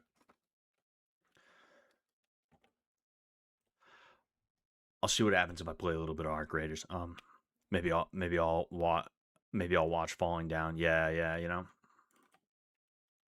I've been watching Danny McBride's stuff lately, and it's like I don't like it, but I don't hate it. And it's like I just keep watching it because I don't know what else to watch. Like I watched The Righteous Gemstones. That was not the worst thing I'd ever seen, but you know what? Definitely not as good as it was probably meant to be. Then I watched Eastbound and Down. If that was the first time you were introduced to Kenny Powers, you probably thought that was like the best fucking thing. But having watched The Righteous Gemstones and then watching Eastbound and Down, it's like, oh, oh, okay. This is literally the same. It's all the same. That's all it is, you know. Um, the fuck is going on here? Anyone seen that Civil War movie? I was excited, but I didn't really like it much, honestly. Civil War movie. Was that the one with Kirsten Dunst as like the whatever it's called? The was the reporter chick, you know. I didn't really like that movie either, if that is what you're talking about, Graboony, because um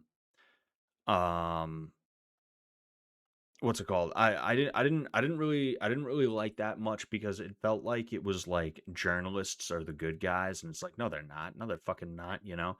At the end of the movie they watch a guy get executed who is begging for his life. Like you couldn't have been like, hey guys, look, like you won, you clearly won. Why don't we just kick him out of the country, send him up to Canada? You know, like why don't you just start rebuilding now? Send him up to Canada. Let's go.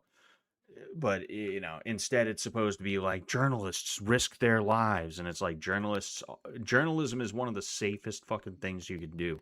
Every now and again, you get this dude who like he every now and again you get this dude who goes to like a war torn area somewhere, right? But like the closest like the only dudes that are actually risking their lives now are like dudes like Brandon. Honestly, Brandon Buckingham, fucking, he's going to Lebanon, you know, making connections and stuff like that. That CNN and all these other news agencies would never in a million years do at this point, you know. Nowadays they act as an enforcement wing, you know, um, of left wing bullshit. But hey, you know. But yeah, somebody said the punch kick way. I believe you mean the foot fist way. And actually, that was the first Danny McBride thing that I had ever seen. I saw that a couple of years ago, and I think that was good. I think that was good. The issue is Danny McBride plays the same character in every movie or show with like cosmetic differences. It's like instead of the karate teacher or taekwondo teacher who is full of himself and has like a fucked up situation with his girlfriend. Now he's playing Kenny Powers, the egotistical, like fucked up baseball player who has a weird situation with his girlfriend. And then he's playing. I'm watching Vice Principals now, where I forget even what the name of his character is, but he's friends with Walton Goggins, and they're both fucked up, egocentric morons, you know. And then you got The Righteous Gemstones, where he plays one of the Gemstone children, and guess what he is in there, you know. Um, the differences are cosmetic, and it's like, yeah, you know. James Drake is basically Kelvin Gemstone. Hell yeah, hell yeah. I'm trying to remember. I'm trying to remember because I know Kelvin Gemstone was the younger brother. And then was it Judy Gemstone? And for some reason I'm forgetting the older brother, you know, which is played by McBride. I don't even play this fucking game anymore. Nobody plays this game anymore. Like me and the dudes that I was playing games with, we haven't like played any games in earnest for like a month or two, just because we got that sick of Arc Raiders. But I don't know what else to play right now, you know. journalism is gay propaganda, basically. Civil War movie was false advertising. It was implied to be a politically charged movie, but had basically none of that. Oh yeah, 100%. They they had that scene with what's his face, the guy that looks like fucked up Matt Damon. I forget what his name is. He was in Jesse Plemons. Jesse Plemons was his name. They had that Jesse Plemons scene where he's like, "Well, what kind of American are you?" You know. These journalists basically kidnap. I mean, maybe not kidnap, but they take this 13 or 14-year-old girl cross country with them, and I'm supposed to think they're the good guys. I'm supposed to think it's okay what they're doing. Like, what the fuck? No, get out of here. You know, they try to make journalism seem punk rock. Like, oh, dude, it's rebellious. Journalism's actually rebellious. You got to have balls to do this job. It's like, get the fuck away from me, you know?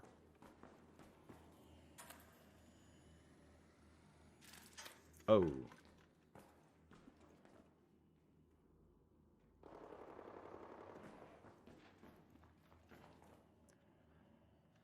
Only good scene in the movie, exactly, you know?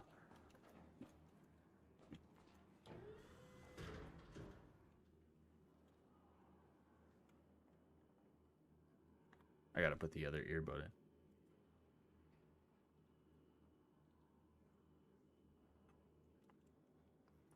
in. Oh.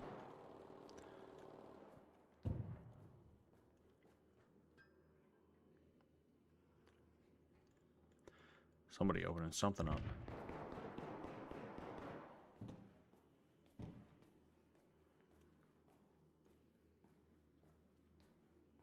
You make more noise when you crawl. Oh. Is that where everybody is?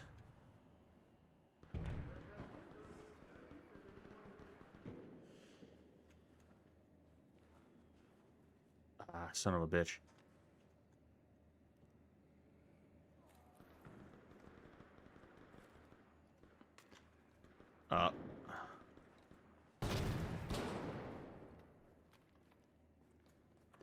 He probably sees me. I would guess he sees me.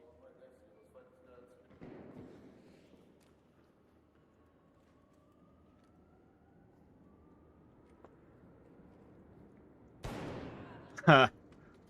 Ooh. I'm gonna let them take each other out, and then I'm gonna emerge. Oh.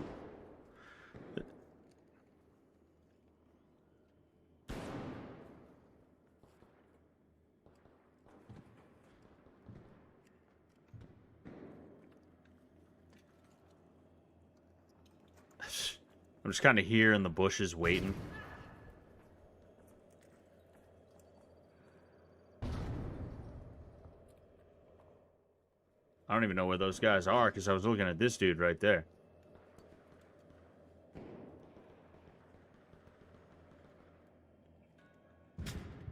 I'll move up a little bit.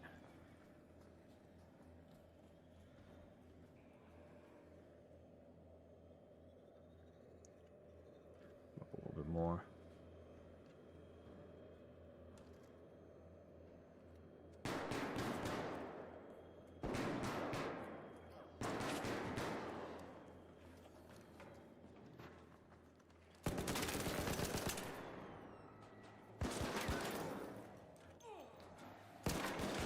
Ah, you son of a bitch.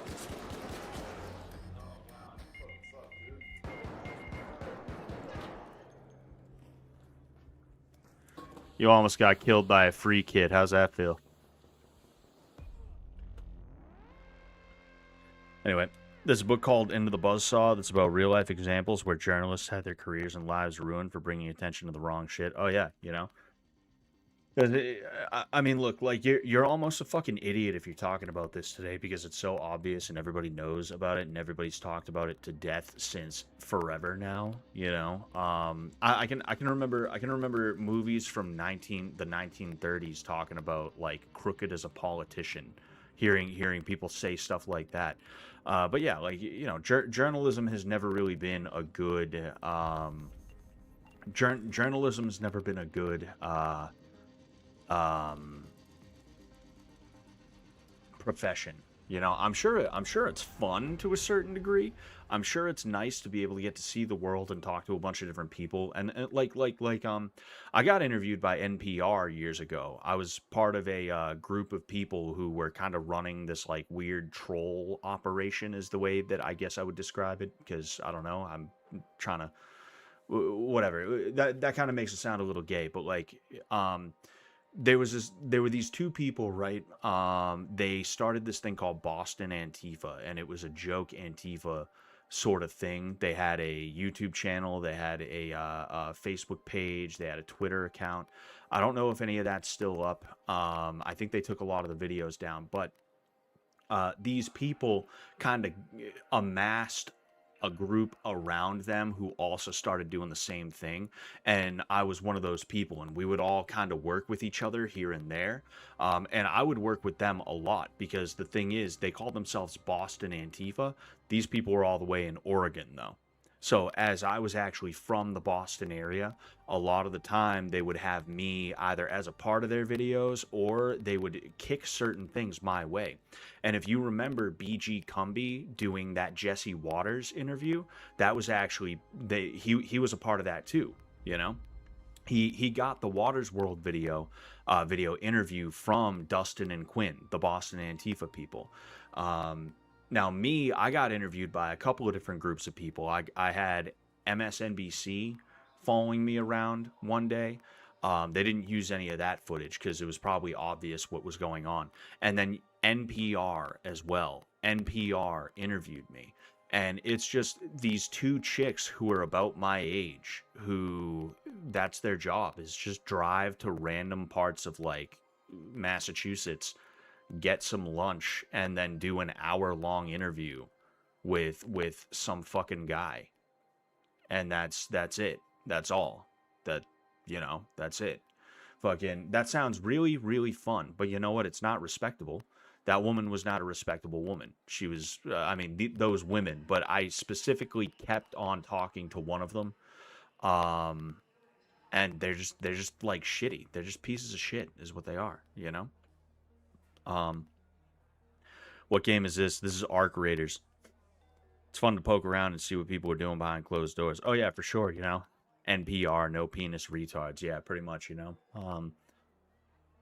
But yeah, like I could only imagine how nice it is to just be able to hop in the car and like go do whatever the fuck you want to do and call it work. You know, that must be real nice. All you have to do is make sure you're talking to someone and you're recording it, and you give a book report about it at the end of the week. That sounds great. But yeah, like journalism itself is not a respectable profession. And if you were a respectable person who goes into journalism, it's going to be an uphill battle, and you're probably going to lose at least your job and your career.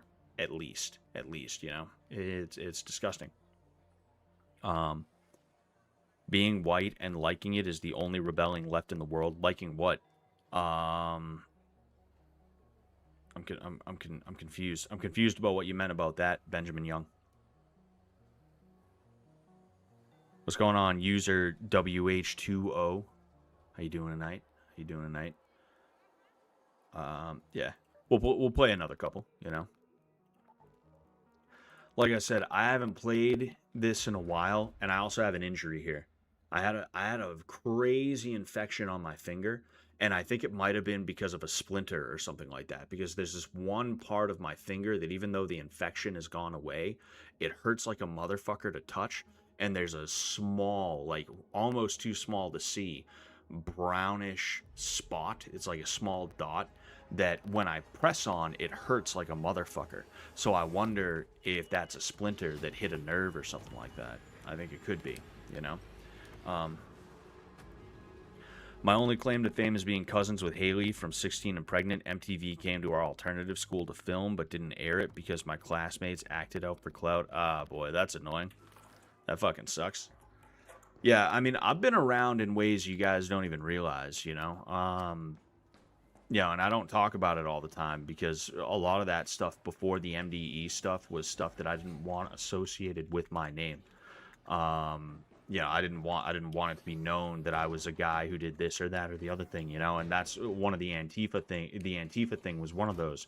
I was like, just like with Fish Tank, I was the least funny guy who worked with the Boston Antifa people. And I don't know what it was where they were like, hey, let's keep on inviting Scott to do these videos and stuff. I have no clue what it was. But they liked me. They took a liking to me and they were like, hey, let's fucking do our thing here. Um, After Boston Antifa, we did this thing called Hunters Against the NRA. And that was like some of the core people who were a part of that little group. There was like 50 to 100 dudes who had fake Antifa accounts for like a long time. But like the core of like 5 to 10 of us, we all continued on with anti-gun Republican type stuff. That was another one. There was this dude we used to call Brother Milky. He was funny as hell. That dude was great. He had his own page that he would oh. I'm telling stories now, so I don't even care about the game. But Brother Milky had his he had a missed me. Oh shit. Run. Anyway, Brother Milky had his own page. He called it Anti-Gun Republicans. The page that I would do stuff on would be Hunters Against the NRA, which was that was their page proper, talking about Dustin and Quinn. Then they moved on to this thing called Journalist Excellence Worldwide. And think about that. Think about the initials of that name, Journalist Excellence World. Oh shit. Journalist Excellence Worldwide.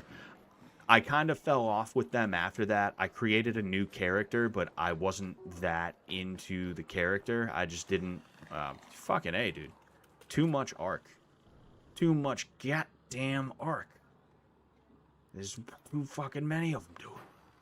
Anyway, yeah, that's... Oh, whoops.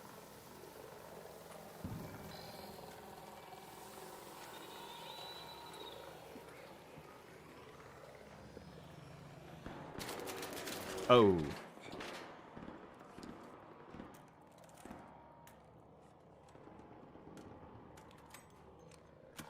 Oh.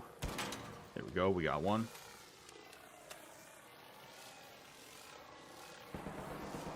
Sorry, I'm gonna finish. I just gotta like. There we go. Anyway. But yeah. You gotta be fucking joking, dude. I am fucked in the ass. Oh, yeah. This ain't working out. This ain't working out. Well, I got a Vita shot. Yeah, nah, trust me, I know all about Stella, I know all about Stella. I'm one of the people that has always been nasty on this map, There's too much arc, is what I'm talking about. There's too much arc and it's too aggressive. I mean, look at that. That thing's still not gone. Ah, oh. Hey there. I can't understand you guys. You sound brown.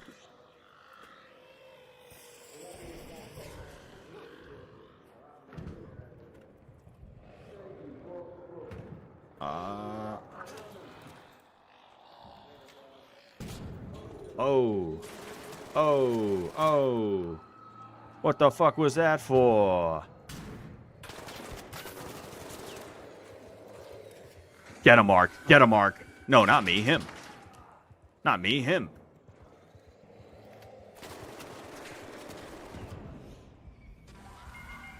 That's okay. Ark will avenge me.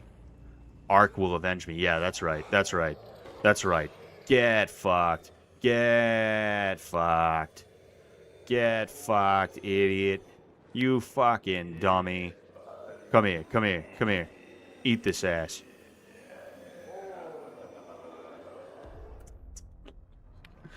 Anyway, But yeah, so I was a part of a collective of people who, like, we were just having fun on the internet is really what it was, and it blew up into something mainly because of the efforts of the main two people, Dustin and Quinn. That's not their real name, but and it was called Boston Antifa. It was an Antifa parody back when Antifa was like huge in the news, and that's where BG Cumby got his Waters World interview, right? And that's where I got followed around by MSNBC, and I also got to talk to people from NPR, right? We transitioned eventually once Antifa kind of became old hat. We transitioned into being like Republicans that were against guns, and like I said, a group of like 5 to 10 of us. We all created new personas that we would operate under. Um, Most of us worked under the Hunters Against the NRA banner, and then you had another dude, Brother Milky, like I said, is what we called him, and he had his own page, Anti-Gun Republicans. Um, Man, I miss those dudes. I hope they're all doing all right. But yeah. Anyway, then came Journalist Excellence Worldwide, where that's another thing that like really blew up hard. And I worked a little bit with them, but by that time I was kind of moving on to other things. And I just wasn't that dedicated to the character. I was Kyle from Wisconsin. You know. And I forget it. I think the angle I was trying to play as Kyle from Wisconsin was that I was like a hater, but I was like parodying the haters, because that's the thing with Boston Antifa, was that, like, of course we had a lot of people who didn't realize we were just fucking around, that we were a parody. So we had people who were unironically like, fuck you guys, I'm gonna kick your ass if I ever see you, Pantifa. And then they were anti-gun Republicans. Like, I made the worst, most obviously, like, obvious fucking, if I can find it, I'll show it to you guys, right? I don't know if I'll be able to find it, but if I can, I'll show it to you guys, right? I'll show it to you on my phone at least. Um, Let me see here. Let me see here. I'm pretty sure I still have it saved. Like we had this one dude. His name was Jacob Fincher. When we were doing the Hunters Against the NRA thing. Um, let's see here. Let's see here. Let's see here. Let's see here. Oh,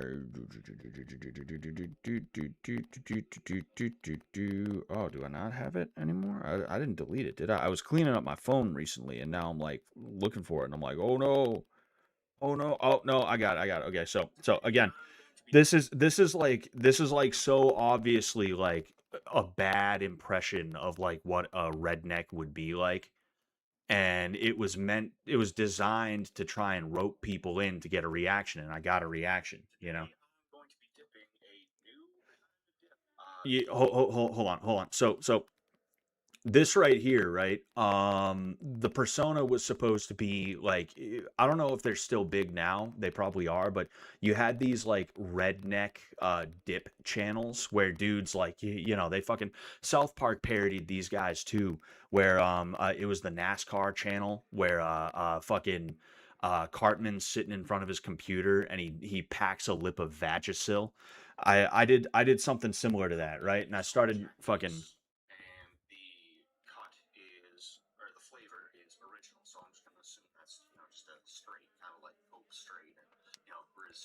again, like I cringe watching this. I don't know if it's funny or not. It's probably not funny at all. But like, what was supposed to be funny about that was the reaction, which we're gonna get one. This is fucking beef jerky that I have right now. I don't know how well you guys can hear it. I'm just sitting here like,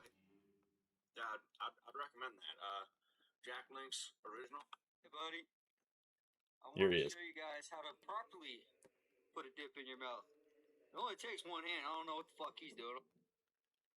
Oh no, son of a bitch.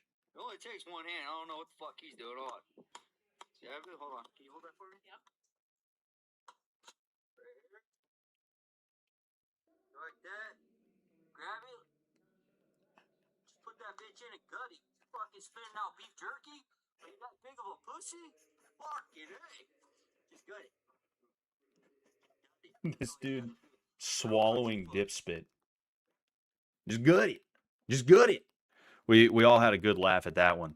Um, but yeah, like it's like I said, I was like the least funny member of this collective, and I don't know why they kept me around. But that was fun. It was a blast. I had a really fun time with that dude right there. I actually don't think that was Jacob Fincher. I think that was another guy. But like he felt so compelled to try and show off the fact that he could swallow dip that he was like, you just gut it. You gut it. You spitting out beef jerky? Just gut it like that.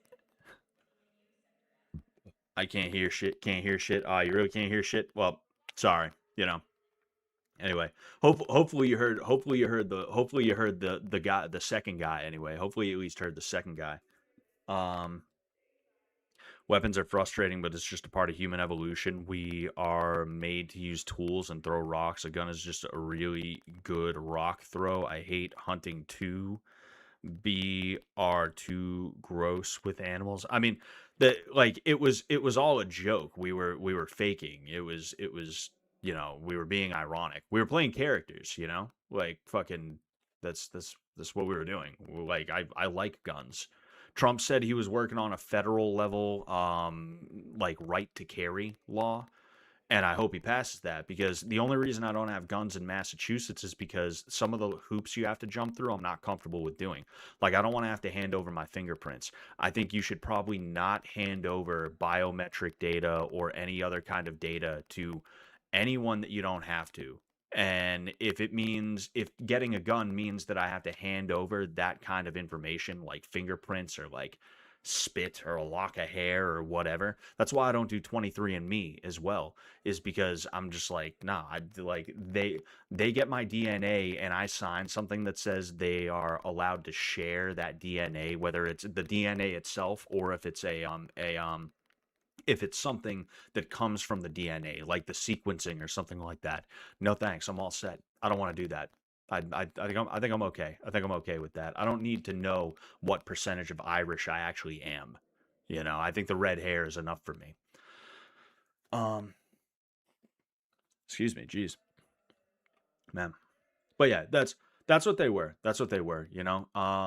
It was just a fun way to kind of blow off some steam and make people laugh. Like, again, like Dustin and Quinn were crazy with it. It was just like time after time after time, they did such a good job of like bringing attention to themselves throughout multiple different ventures that they took part in. That was like so crazy to me. It was awesome, you know? And I'm so glad that I was able to be affiliated with that. BG Cumby, Dylan the Hacker, Papina, they were, like I said, they were affiliated with it as well. Rest in peace, Dylan the Hacker. That's terrible, what happened with him, Yeah, having to hand over fingerprints for that is fucked, exactly. It's disgustingly bad. Um, but yeah, show it on stream, nah, because I mean, it's not that I wouldn't show it on stream. I don't want to have to go through the trouble of doing that. I'm putting together a short video of behind the scenes stuff from Extreme Peace. Like, I took some videos on my phone from time to time of production. I only have 2 videos, and it doesn't really show anything crazy. But then I also have videos that have been sitting on my phone forever of season 1 of Fish Tank. There's like 2 or 3 videos, like short, like no more than a minute long, and I'm editing them all together into this like basically just video collage kind of thing. There's like no production value at all. It's just clip, clip, clip, clip, clip. No transitions, just fucking smash cut to the next one. Um, what was I gonna say?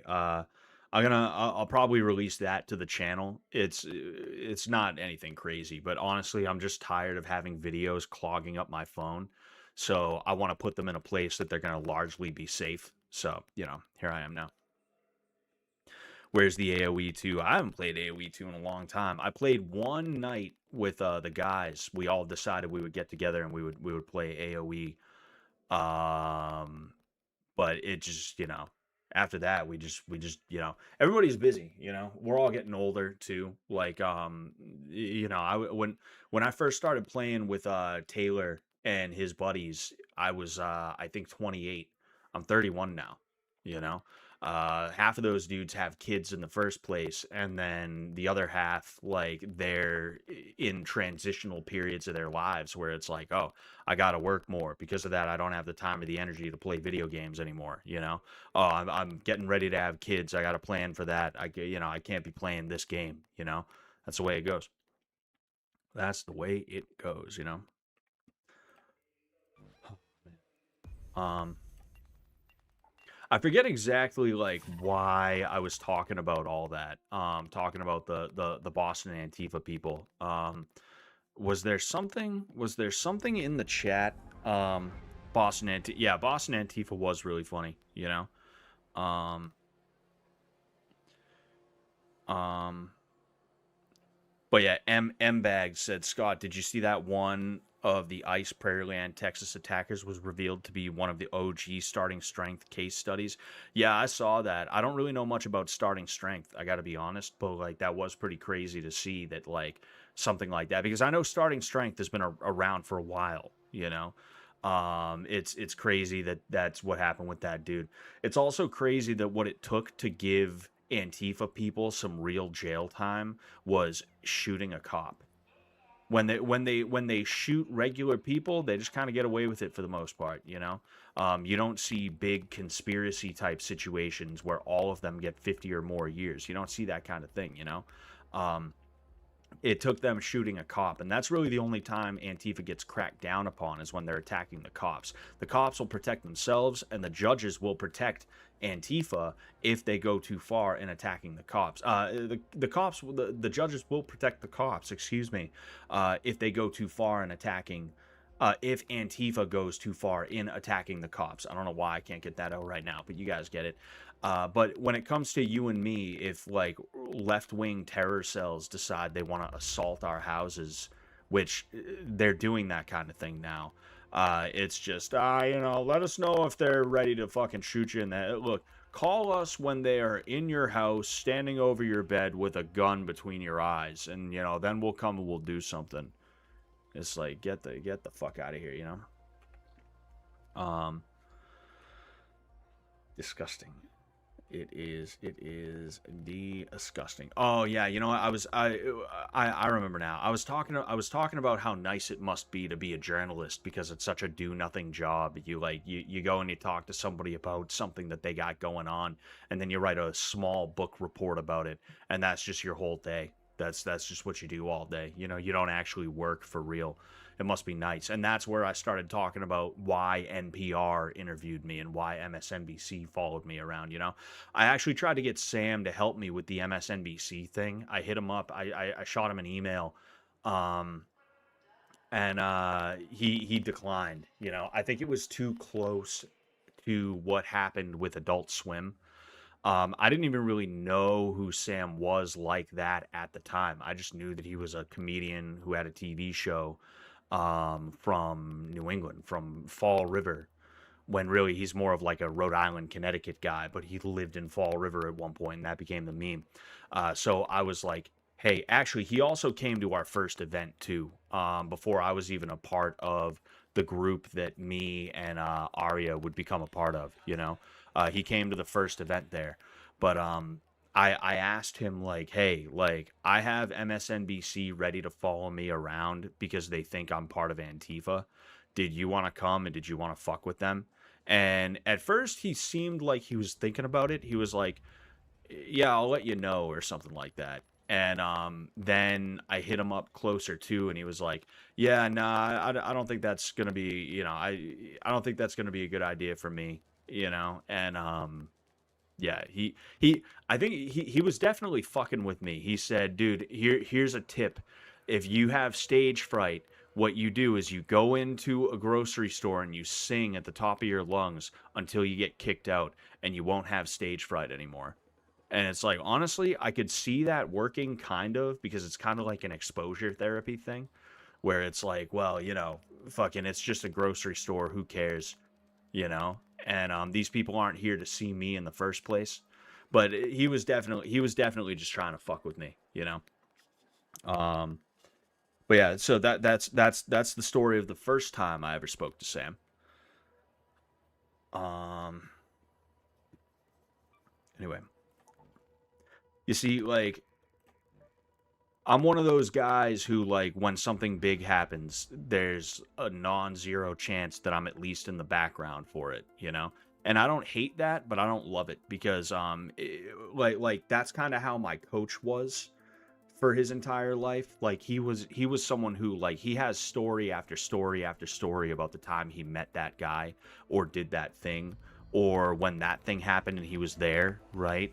Like the UFC put on a show essentially because of my coach, right? My coach was part of the reason why MMA got banned in Massachusetts, and he eventually, when it got unbanned, he had contacts at the UFC, and the UFC said, look, we got something special for you. And that's when they put on Randy Couture versus James Toney. I believe it was James Toney.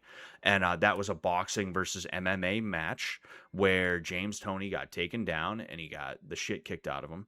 And they purposefully put that in Boston because what happened was the people who controlled boxing in Massachusetts, they didn't want MMA in there because they saw it as a threat to boxing, which it was. And they utilized something that my coach had set up outside of the state of Massachusetts, mind you. It took place at a gym in Rhode Island as a means to ban the sport in Massachusetts. And that was the Sean Gannon versus Kimbo Slice fight. Sean Gannon was a Boston cop. God rest the guy's soul. He was a great dude. Everybody around here loved him. And he was the only guy to beat Kimbo Slice in the whole underground bare knuckle boxing thing.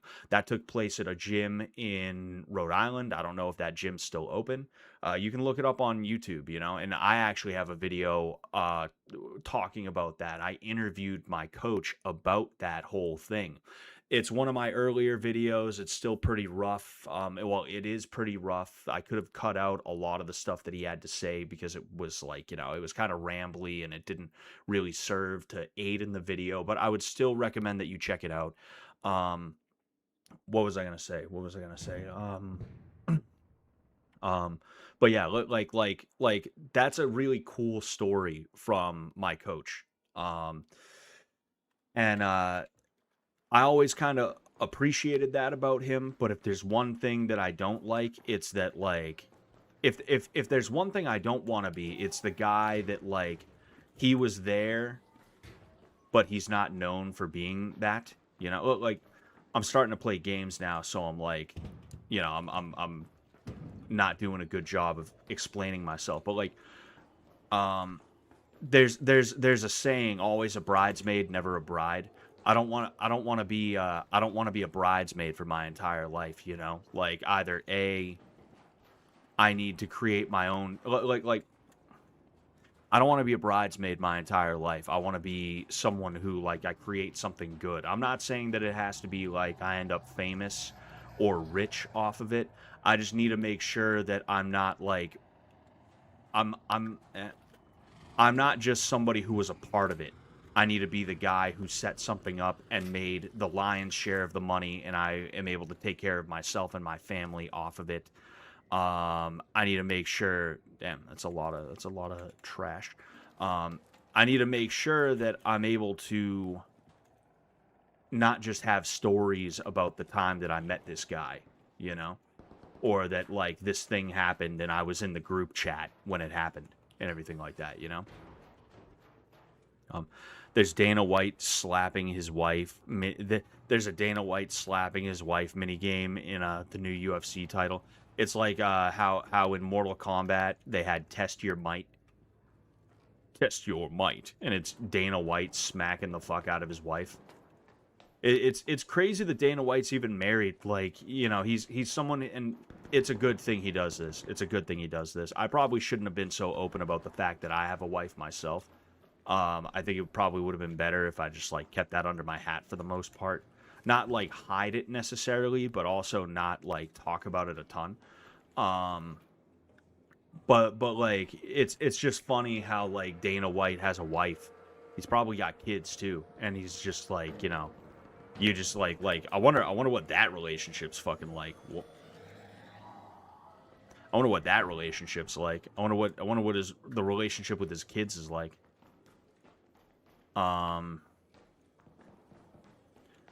Scott's been harassing Sam for decades. Wonders why he doesn't want to talk. Amazing. Yeah, that's what it was. I was like, hey, Sam. Hey, Sam.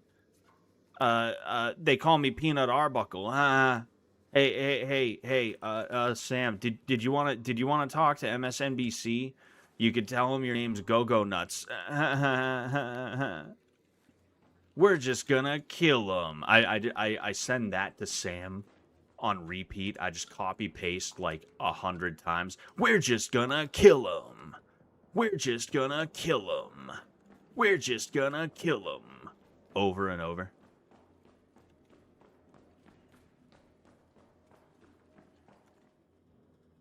But yeah, I have a lot of stories. People assume that I don't because people have a hard time shutting up and fucking listening, and people don't really ask questions, And I mean, it's like, look,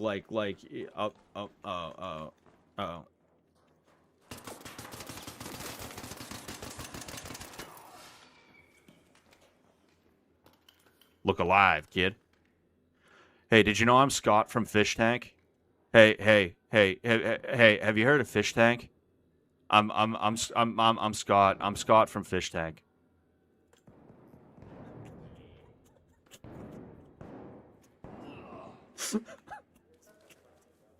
Have you heard of that? Have you heard of that? Have you heard of that? Have you heard of that? Anyway, um,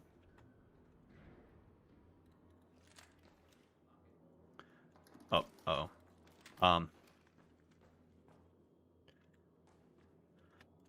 but yeah, like when it comes to being on like PKA or something like that, it's like it's not necessarily everybody else's fault. It's like, when's the last time you ever asked somebody, "Hey, tell me a story"?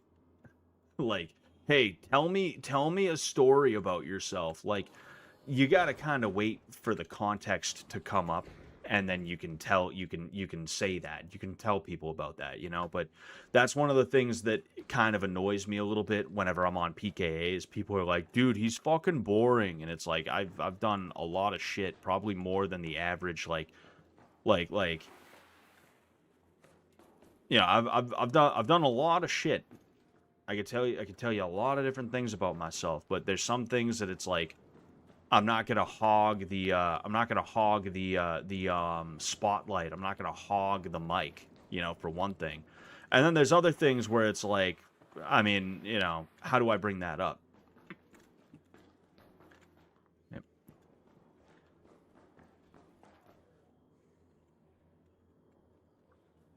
They seem like trailer trash that found money. Dana White and his wife. I mean, I don't know anything about Dana White's wife. I'm probably gonna run into somebody up here. It would not surprise me one bit. This is usually where all the fighting takes place. People usually fight over this like a motherfucker. I mean, I am almost 20 minutes into the round, too, is the thing. Suppose I'll go check this bad mamma jam out. I mean, I don't know about white trash, because the thing is, Dana White is from Connecticut.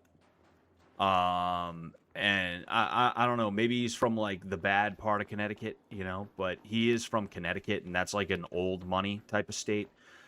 So maybe he does come from money, and he's just got that sort of like Boston guy persona and accent and everything like that, I also think he's probably just like kind of an asshole,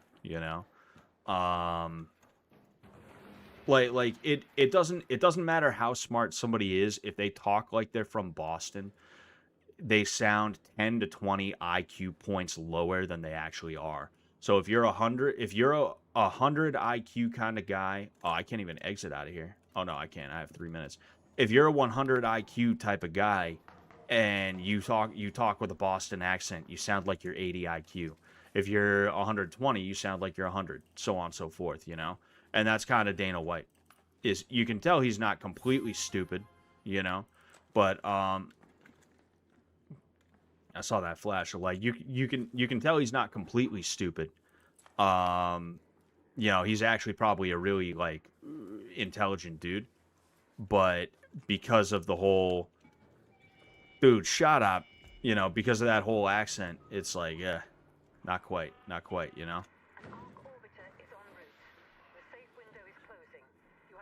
True, it's all about asking the right questions. I got some crazy and weird stories too, but I never know how to bring it up in conversation with people sometimes. Exactly, like I'm gonna stop everything, and I've made this joke before. Like I'm gonna stop everything, and I'm gonna stop everything. Like Kyle's talking about like a prison story, or like Woody's talking about paragliding.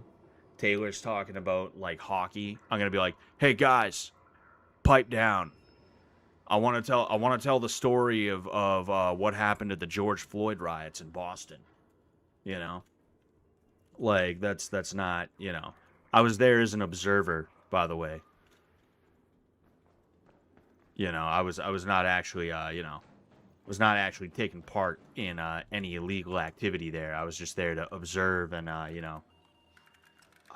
observe and report. Um, I like how Dana says he had to leave Mass because Whitey Bulger was after him, and in reality, he had to leave because his business failed. Whitey was already on the run. Oh yeah, for sure. I mean, here's the thing though, too, right?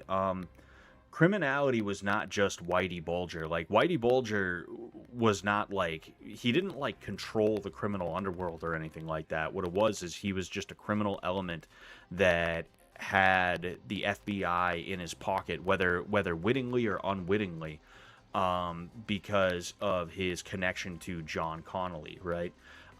Nobody was really like in charge of crime in Boston in that way, right? Like the mafia, like they were one thing. Um, at that point though, it was kind of like a toss up, and there were a lot of different groups of people, a lot of different crews. It wouldn't surprise me if either some of Whitey's old associates came in and they were like, "Look, Whitey's got name recognition here. Let's shake this guy down," or B, some other criminal came in and they were like, Whitey's got name recognition, let's shake this guy down. But it also wouldn't surprise me if that's bullshit either. Dana White doesn't strike me as the kind of guy who's going to let the truth get in the way of a good story, especially if there's a goal. Dana White, I believe, would be the kind of guy who would um he's the kind of guy I do feel would like utilize a lie to try and get like a little bit better of a deal if he was negotiating or something like that, or if he was trying to build up a mythos around himself so that people would view him a certain way. I definitely believe he would tell at least some fibs. um did you witness any crazy or concerning stuff during those George Floyd riots? Oh yeah, of course, fucking of course. We went to one night in Boston. I think it was like kind of like a multi-night thing, but like the craziest night we went to, the police were shooting with either pepper balls or rubber bullets. I don't know which. There was a car that was lit on fire. Uh, Businesses vandalized. Especially small businesses. And then of course the sneaker stores because um yeah, I mean, it was all very concerning. I saw supplies that were left out in the way that we saw like pallets of bricks being laid out and stuff like that. We didn't see pallets of bricks, but we found different caches of mainly medical supplies. And then a friend of mine who I met up with later in the night, he said that he found fireworks that were hidden away in an alley. I don't think he destroyed the fireworks, because the thing is, like, he ended up marching with the people who were in the march, prior to the riot starting, and they marched around, and he peeked in an alleyway and he saw fireworks just like sitting there. We destroyed whatever we could. We poured out some milk that was left there, because milk is utilized to try and counteract pepper spray and certain other chemical agents. There were waters. We couldn't really do too much about the water. There was just too many of them. If we had a knife, maybe we could have cut them up, but we didn't want to have knives there because what if something? I mean, it would have been a smart idea to bring knives, but if we did happen to get into some shit, it's like, well, we get arrested and we have knives on us. Like, is our Boston PD gonna try and run us through the gauntlet like we were the ones who were in the riot or something like that? But yeah, I mean, we mainly just blended in. That's all you could really do. It's like, what were we gonna do? Fight the crowd? I did something stupid though. I did something very stupid. I got angry at some of the people that I was supposed to be there with because I said, "Hey, we're gonna meet here," and they decided they were gonna do their own thing. And this whole time, they're like just being fucking annoying. And one of the dudes brought his girlfriend who should not have been there for any reason. You know, that was pretty. That was a party foul. And by party foul, I mean serious breach of OPSEC. You know. Um, but yeah, like because of that, I got so fucking pissed off. I was like, "Fuck this!" I took spray paint that I found laying around, and I had a sign that was also laying near the spray paint, and I crossed out "fuck 12" and I put "fuck BLM" and I carried that around for like a minute or two, you know. And then eventually I was like, why the fuck did I do that? So I just like threw it away. Some stupid white bitch tried to like yell at me over it, and I was just like, whatever, fuck you. Nobody else said anything. I was just like, you know what, fuck it. And it's like that was the most illogical thing that I could have done. Like I was upset at my friend who was being an idiot, so I'm gonna start shit at the BLM event that I'm here to just observe. Like that was foolish. But I wasn't really thinking straight. I was pretty upset. Um, that's not true. I had the Shady Sullivans were in charge of Boston crime for years. Scott's ancestors. Yeah, I'm not too sure about Boston crime. I know that's a joke, but I'm not too sure about how Boston crime works. Guess I'll unload the backpack. You know what I'm gonna do? I'm gonna do a death run. I'm just gonna I'm gonna kamikaze. What's going on, iPhone Meat? How you been, man? I'm gonna do one more run.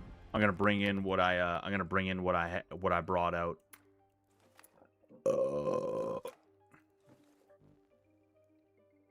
Yes.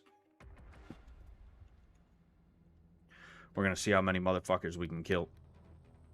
We gonna kill these motherfuckers. We gonna kill them.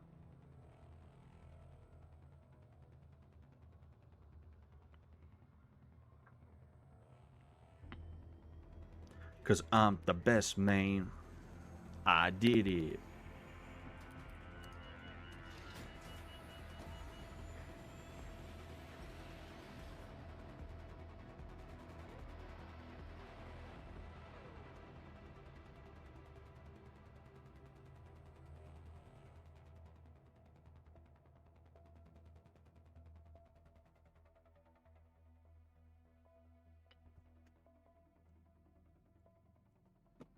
All right.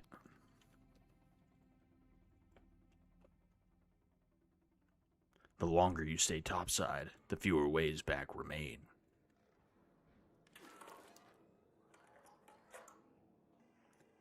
All right, all right, all right.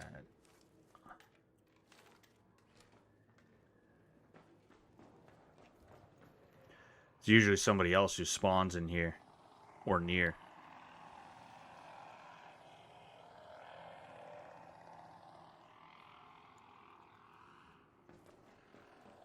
Oh. I better actually get to nail somebody.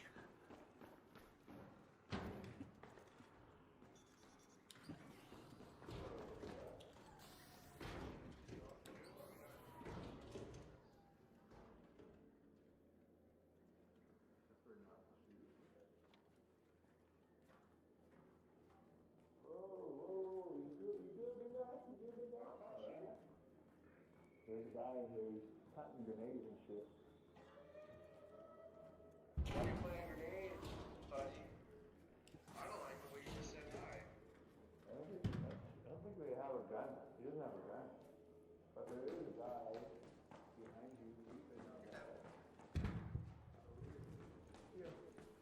I'm gonna blast these dudes. Never mind. He's gonna blast me.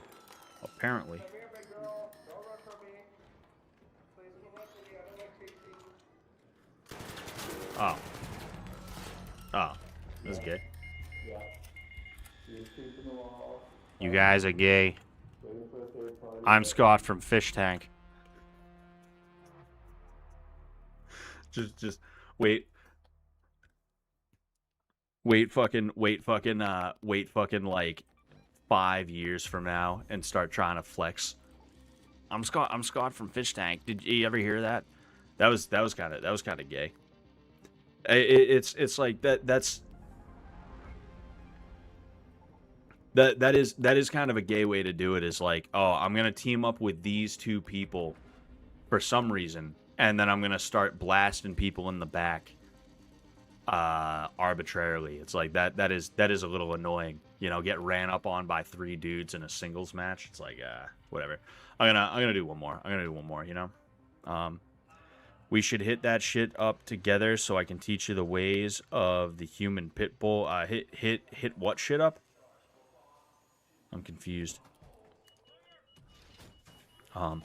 It sounds like certain stuff being left there, like fireworks and medical supplies, was possibly orchestrated by design to cause chaos. Oh yeah, 100%. You know, yeah, of course. This is like that's entry level knowledge at this point. Yeah, buddy. Not trying to be an asshole, but like that's entry level knowledge at this point. That in 2020, there was a color revolution in the United States that took place. That was meant to try and dethrone Trump, if you will. Oh, fucking A.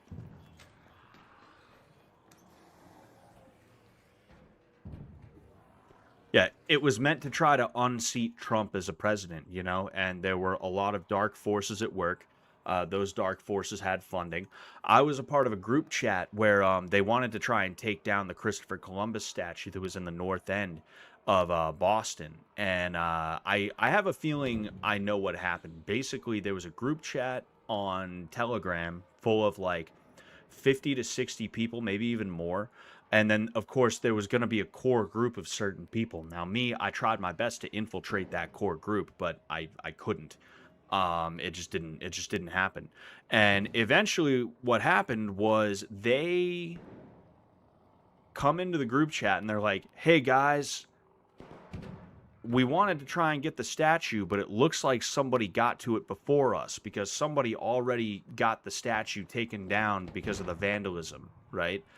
I have a feeling what happened was they decided they were going to go through with it. Only the core group of people. They were not going to tell anybody else.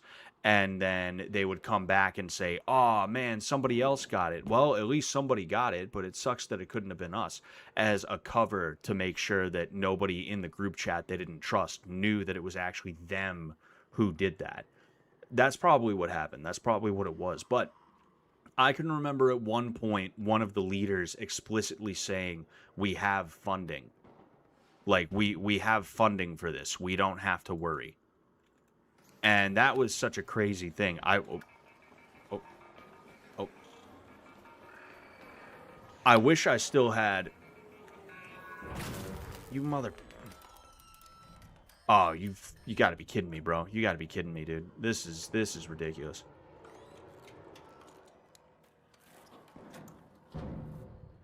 Oh.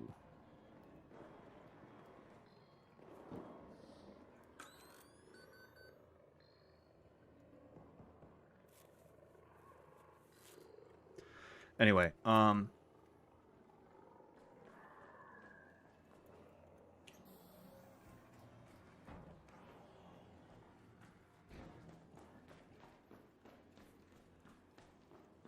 motherfucker.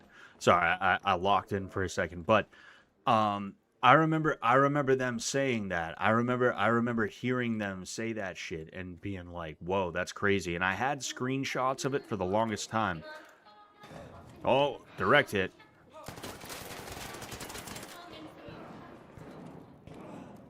That was a direct hit.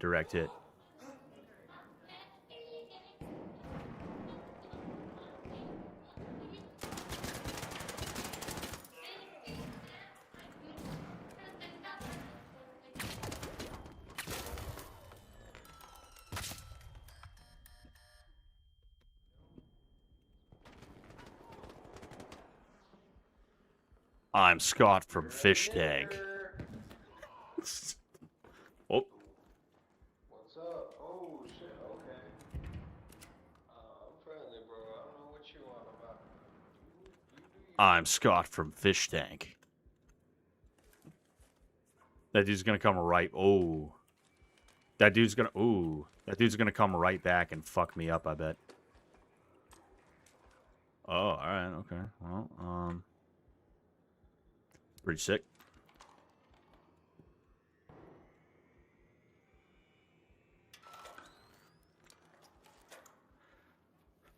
But yeah, there was a color revolution in 2012. Ah ha ha! You fucking missed me, you dummy. You fucking idiot, dude. So offended by your words.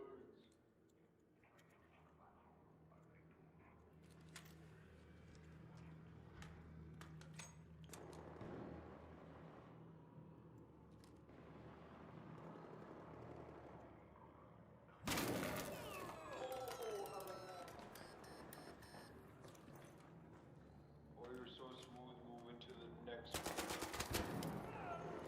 Oh, but I still got you. Oh, one more shot, man. No, you're wrong. How's your stitcher gonna hold up, bro? No, actually, I'm hacking. So yeah. Oh, oh. Ah, sucker, go fuck yourself. So long, sucker.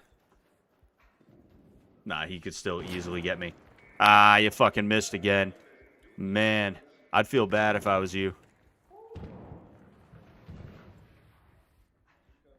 I'm gonna see if I can extract, but there's no way I'm gonna be able to. That dude's gonna catch up with me, I'm sure. Oh shit. You hear me doing the Family Guy like ah. Dude, I did not hit that. Did I not call that thing? Ooh.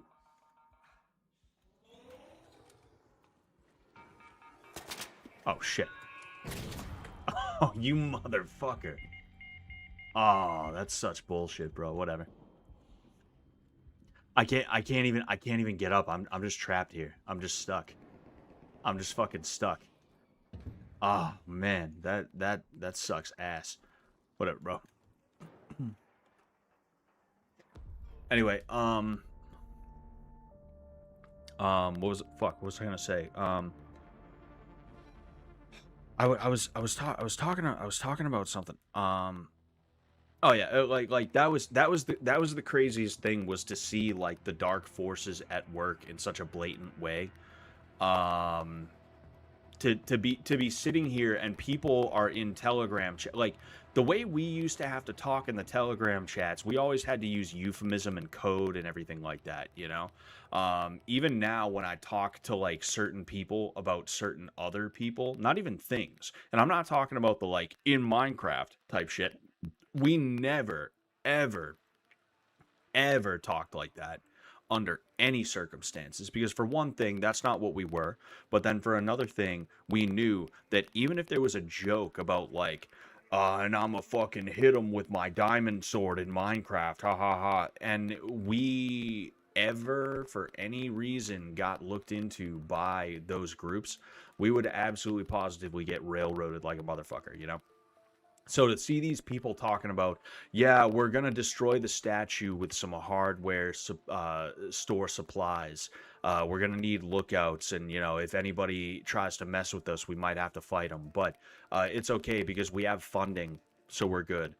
It's like to see that is like whoa, you know, it's like insane. And that's what 40 to 60 years of the entrenching of your movement will do. Slowly but surely utilizing entryism to take over every institution that you can get your hands on, so that when you do some shit that you should be getting 10 or more years in prison for, you get out either charges dropped or like with community service. You know, that's what that'll do. You know, that's what that'll do. It's crazy. It's crazy. But anyway, I think it's about time for me to get out of here. Thank you guys so much for being here. You know, I appreciate you. I don't know when I'm gonna stream next. It'll probably be like Wednesday or something like that, but we will see about that. Yeah, you know, as not Wednesday, Tuesday most likely. It'll most likely be Tuesday. But I'm hoping after next week I'll be able to get back to the usual schedule. But you know, it's like I said, we will see, we will see. But other than that, thank you guys one last time. Till next time, peace out. Suck Sullivan, don't mess with his load, or you will get undone. Spinning round and round, bleeding on the ground. Scotty Rocker, laundry killer, no remorse in this beamer.